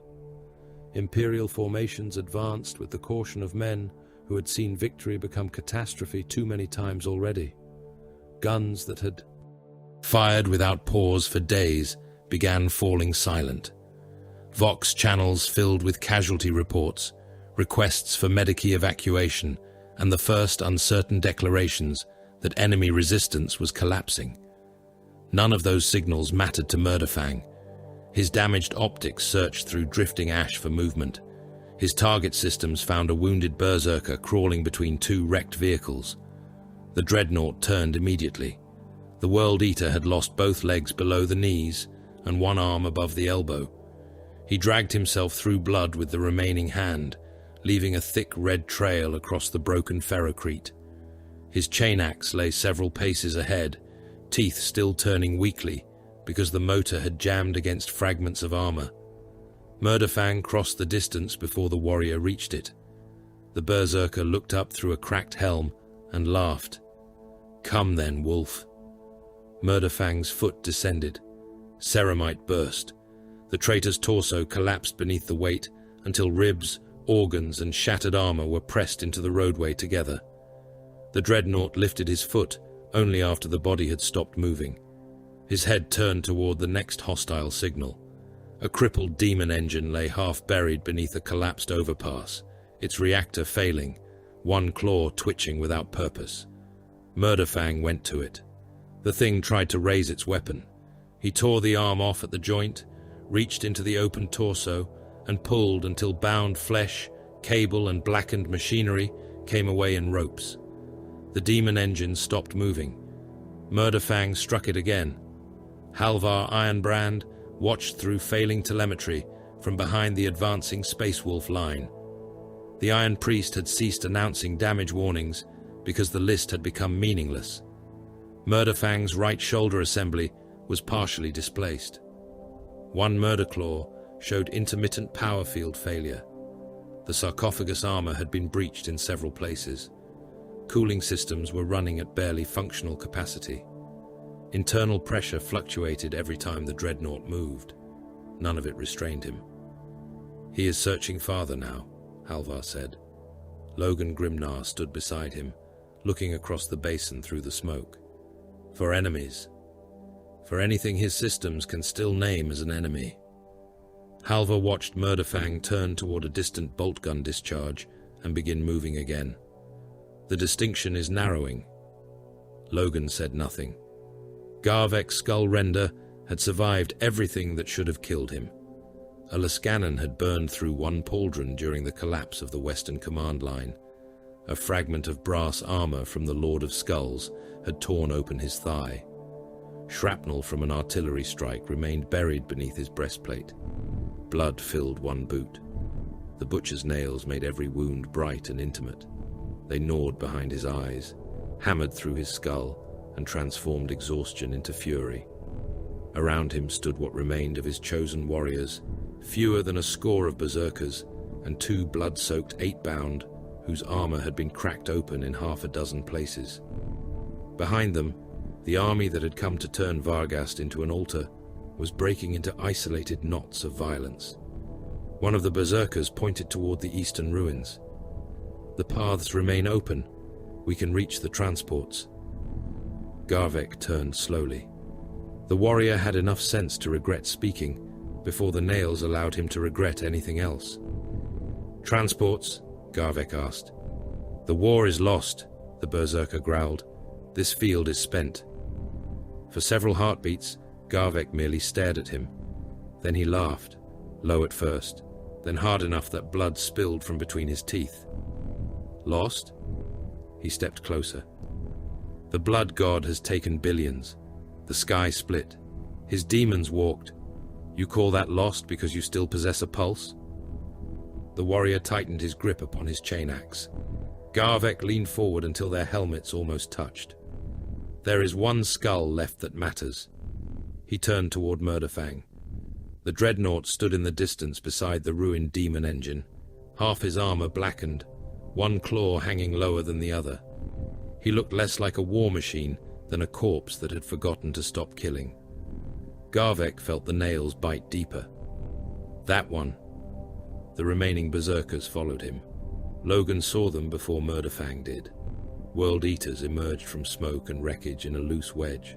No longer trying to reach extraction routes or Imperial lines. Their course was too direct. Halvar magnified the contacts. Skullrender. Logan recognized the warlord's bulk at once. Aye. Wolfguard around the Great Wolf raised weapons. One warrior asked, "We cut him down?" Logan watched Murderfang change direction as the first enemy signatures entered his targeting range. No. Several helms turned toward him. Great Wolf? Skullrender remains the head of this war. Logan's expression hardened. And our brother needs something to hate that is not us. The Wolfguard understood. They spread out instead of advancing, forming a perimeter through the wreckage. Grey Hunters farther back were ordered to hold fire unless the World Eaters attempted to break away. The immense planetary war contracted for a few moments into a circle of shattered tanks, burning bodies, and two warriors moving toward one another. Garvek dismissed the last of his berserkers with a gesture before they reached Murderfang. "Hold the wolves." One of the 8-bound snarled, "The Dreadnought is ours." Garvek swung his chain weapon into the warrior's throat.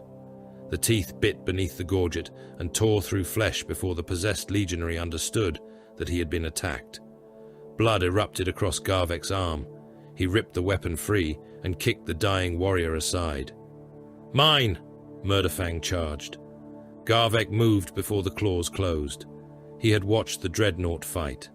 That mattered. Lesser berserkers had met Murderfang as Khorne taught them, directly and joyfully, and had become meat between the Murderclaws.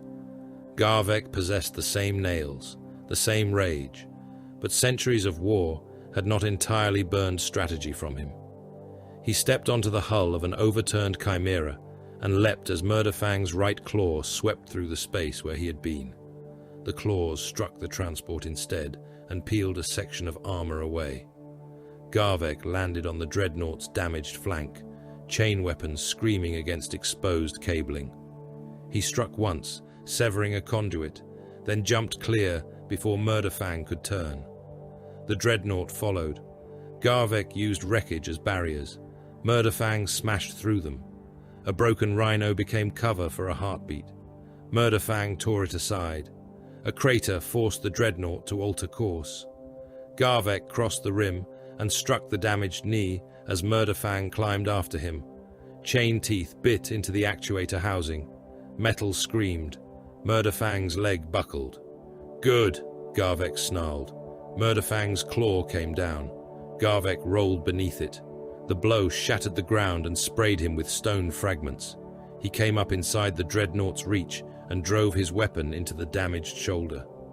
The chain blade chewed through weakened armor, throwing sparks and pieces of ceramite over both of them. Murderfang swung again. Garvek jumped backward and felt one claw blade pass close enough to tear the trophy chains from his breastplate. The World Eater laughed. "He can think," one Grey Hunter muttered from the perimeter. Logan watched Murderfang turn.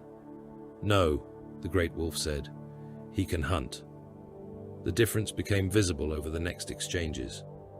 Murderfang stopped following Garvek's movements directly. The World Eater crossed behind another wreck, expecting the Dreadnought to smash through it as before.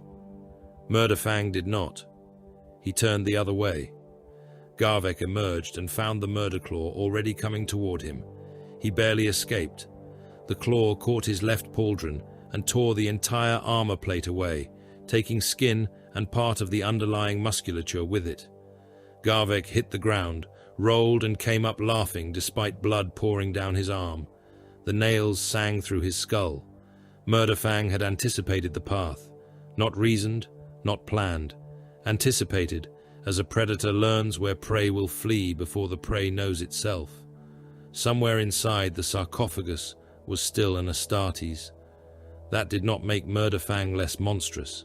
It made him worse. Garvek changed tactics. He stopped retreating. The World Eater charged directly beneath the damaged claw and struck the sarcophagus housing. His chain weapon bit into armor already split by the Bloodthirster. The first strike widened the breach. Murderfang tried to close a claw around him. Garvek drove his shoulder against the Dreadnought's torso and stayed too close for the blades to find an easy angle. He struck again. Metal peeled back. A dark cavity opened. Halvar saw the sarcophagus pressure warning flare. Great Wolf. Logan's hands tightened around his weapon. I see it. Garvek tore another section away. For the first time since Omnicide, the thing inside Murderfang became visible. Only partially, only for seconds. It was enough. Desiccated flesh stretched across the remains of an enormous torso. Tubes entered a body no mortal surgeon could have called alive. Thick bundles of life support cabling disappeared into scarred tissue. One arm had been reduced to little more than bone, corded muscle, and surgical interfaces locked inside the sarcophagus frame. The face was almost entirely hidden behind neural connectors and darkness, but what little could be seen was not human in any ordinary sense.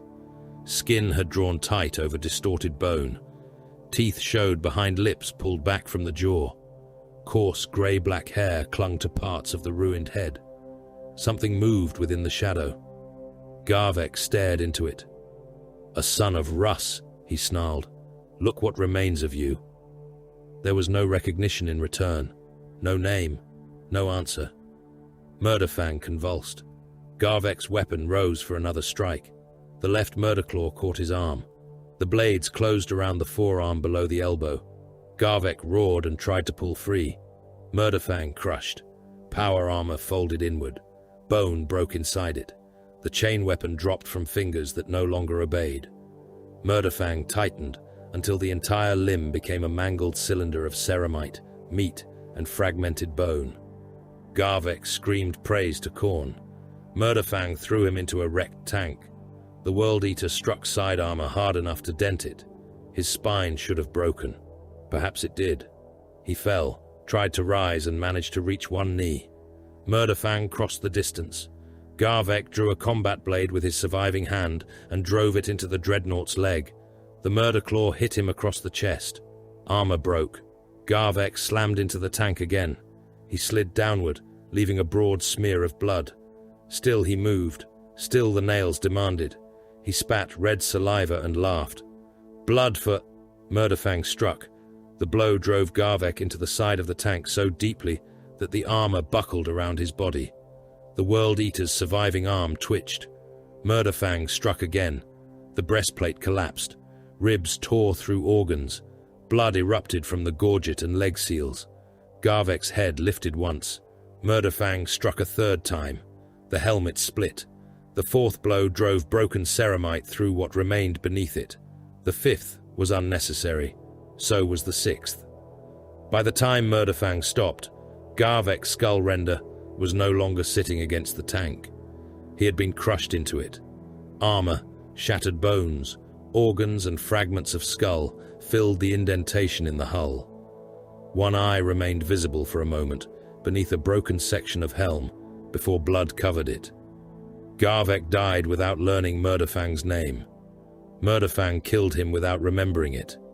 The last World Eaters around the perimeter were already dead. Grey Hunters and Wolfguard had finished them, while the two monsters fought.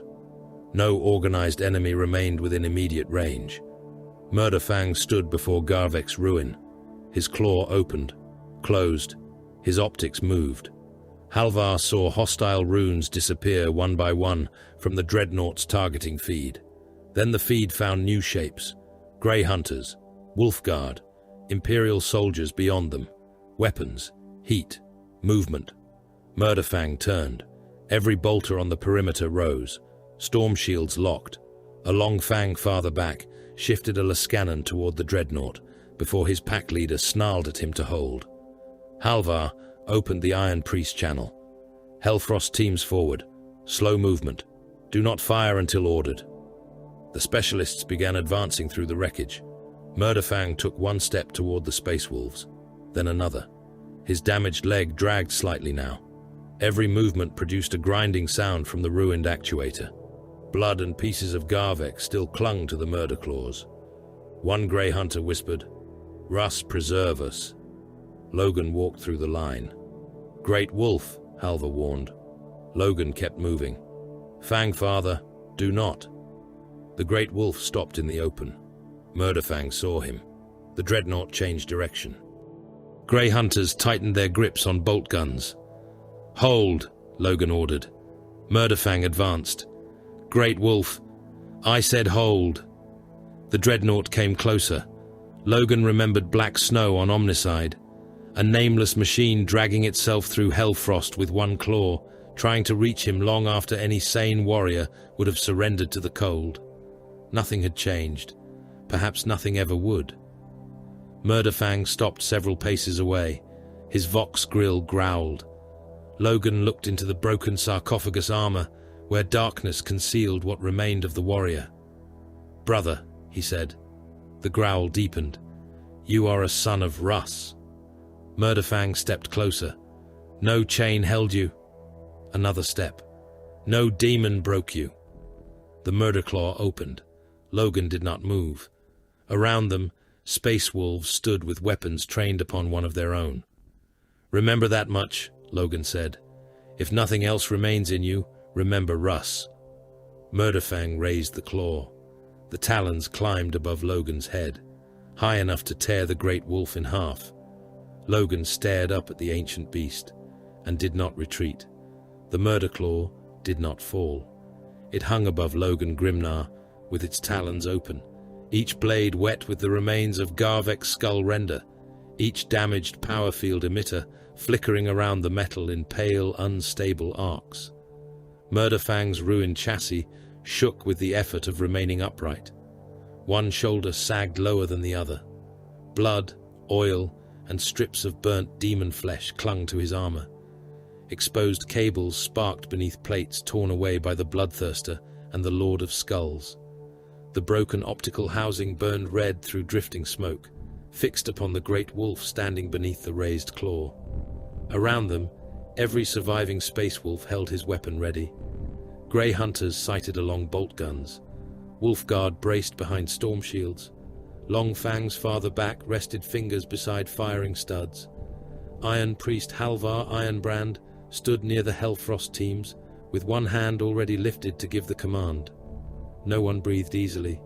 No one spoke. The war had filled Hiveskeld with artillery, screaming engines and dying armies for days, yet the silence around Murderfang seemed deeper than all of it. His Vox grill growled. The sound rose until it vibrated through Logan's armor. The Murderclaw twitched downward by a fraction. Logan did not move. "Brother," he said again. There was no recognition in the Dreadnought's optics. No sudden sanity returned to whatever remains had endured inside the sarcophagus. Murderfang did not lower the claw, but he did not strike. That hesitation was enough. Logan's eyes moved once toward Halvar. The Iron Priest understood. "Hellfrost," he said. Cold struck Murderfang from 3 directions. The first beam hit the ruined left leg. Ice exploded across the actuator housing and raced upward over gouged ceramite, filling chain axe wounds with white crystal. The second struck the damaged shoulder. Frost crawled across exposed cable bundles, sealing them beneath a translucent sheath. The third weapon fired into the Dreadnought's lower torso, and the temperature fell so violently that blood coating his armor froze black against the plate. Murderfang reacted instantly. Whatever thin thread of restraint had prevented him from killing Logan vanished beneath the stimulus of attack. The raised Murderclaw swept sideways. Logan threw himself back as the blades passed where his head had been. The Dreadnought pivoted toward the nearest Hellfrost position and charged. "Clear!" Halvar roared. The emplacement had been placed without a crew for that reason. Murderfang reached it before the machine could fire again. One claw struck the weapon housing and ripped the entire assembly from its mounting.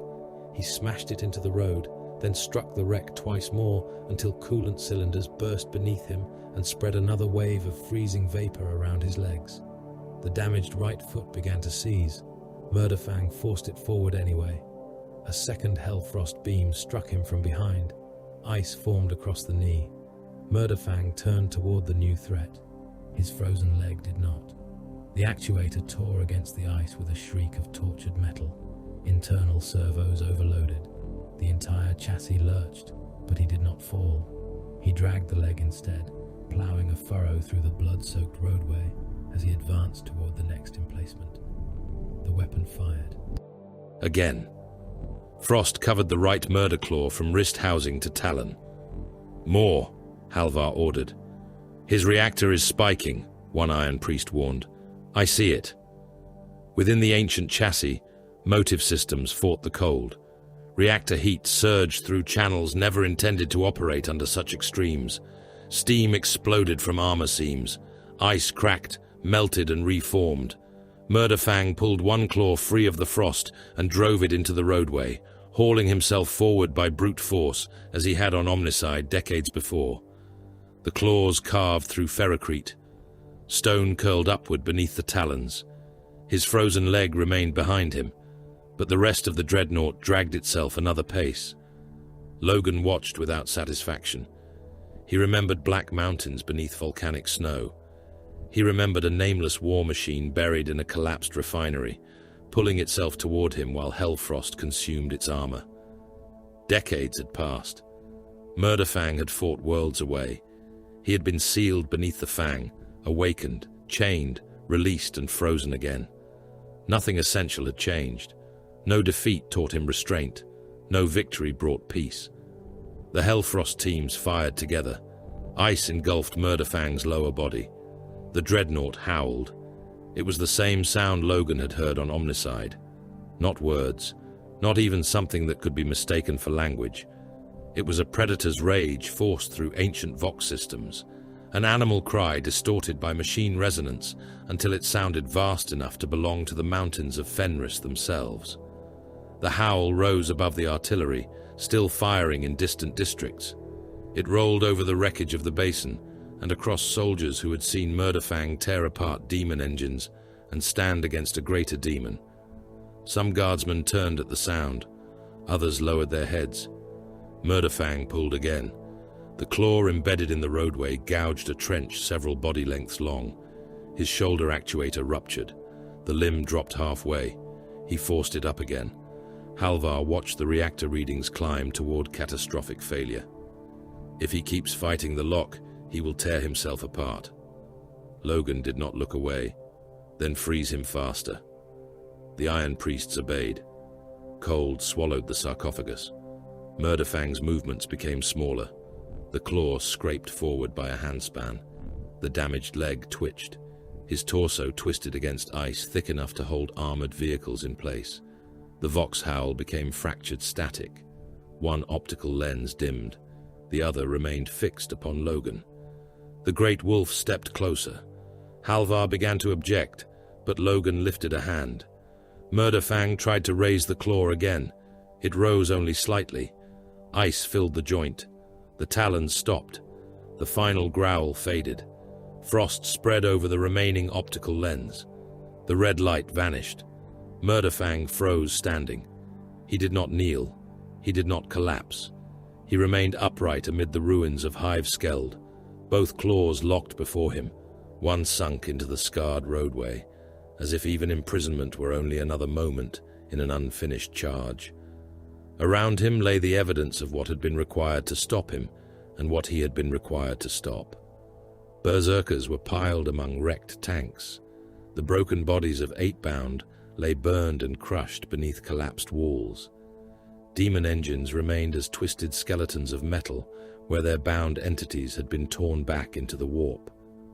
Farther across the basin rose the vast wreckage of the Lord of Skulls, its brass armor scattered over several districts. The ground where the Bloodthirster had been banished remained blackened and glassy, stained by blood that had evaporated before touching the earth. In the center of all of it stood one frozen Dreadnought. No one called him the greatest, No one needed to. Varghast Prime survived. That was the wording used in the first official dispatch. It was technically true. The planet remained in Imperial hands. The surviving orbital docks still answered command authentication. Enough manufactoria remained functional to begin emergency production. Hive Skeld's principal reactor network had not suffered complete failure. 3 major enemy warships were destroyed during the final withdrawal, and scattered World Eaters formations were being hunted across the continents. The words did not describe the world. Multiple hive complexes had ceased to exist as functioning cities. Some had been physically broken, open from foundation to upper spire. Others remained standing, but contained more dead than living. Rail networks across 2 continents were severed. Water purification systems had failed beneath hundreds of millions of refugees. Ammunition foundries burned without anyone knowing how to extinguish fires deep inside subterranean magazines. Vast Prometheum reservoirs had ruptured along the southern industrial seas, covering the water in sheets of flame visible from orbit. Mechanicus adepts estimated that some of those fires might burn for years. The dead numbered in the billions. Precise totals became impossible. The Departamento Munitorum began recording whole regiments as destroyed when no surviving officer could provide reliable strength returns. Some formations remained on active rolls, despite having fewer than 100 men left. Others existed only as unit designations attached to survivors gathered from dozens of shattered armies. Colonel Joran Cade walked through what remained of one western mustering ground after the last major firing had stopped. He had once reviewed 500,000 soldiers there beneath regimental standards. Now wreckage covered most of the square. Men stood in small groups among crater rims and burned vehicles. Some had not removed their helmets because their hands shook too badly to work the catches. Others sat against broken walls staring at nothing.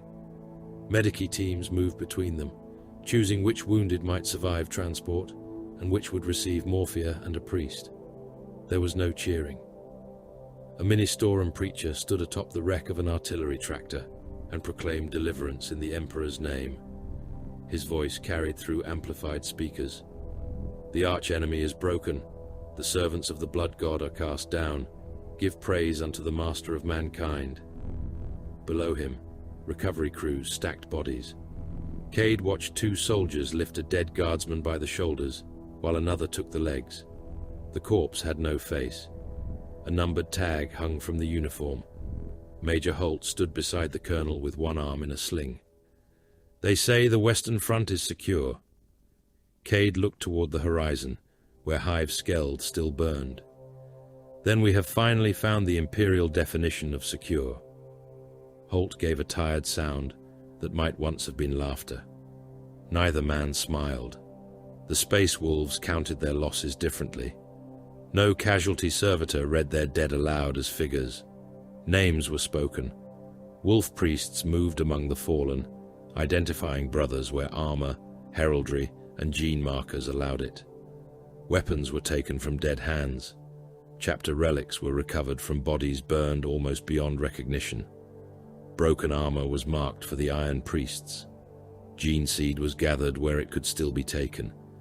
Pack leaders stood over the dead and committed details to memory because some future night in the Fang would require a saga. Logan listened to every name. He did not offer speeches. He remembered. A Wolfguard warrior who had held a transit gate while the pack withdrew. A long Fang killed when a demon engine brought down the spire beneath his firing position. A grey hunter whose body had been found surrounded by berserkers. A Bloodclaw who had died before earning the saga he boasted he would write. Each had been a brother. Each would be spoken of again. Halvar found Murderfang still frozen when the recovery teams prepared him for transport.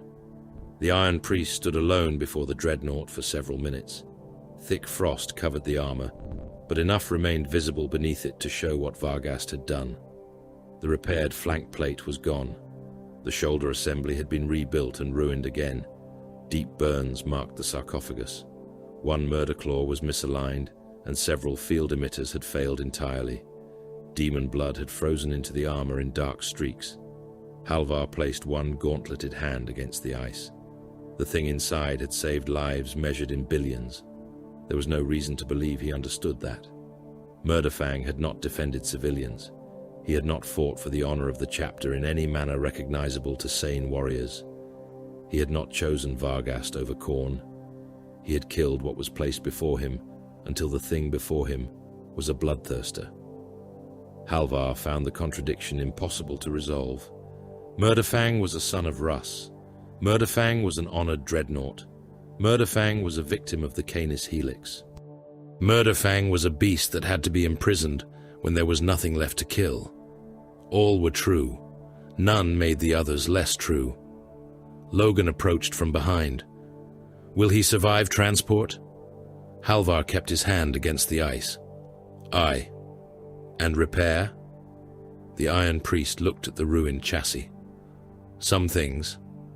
Logan understood. He studied Murderfang for a moment. Then take him home. Fenris received them beneath storm clouds.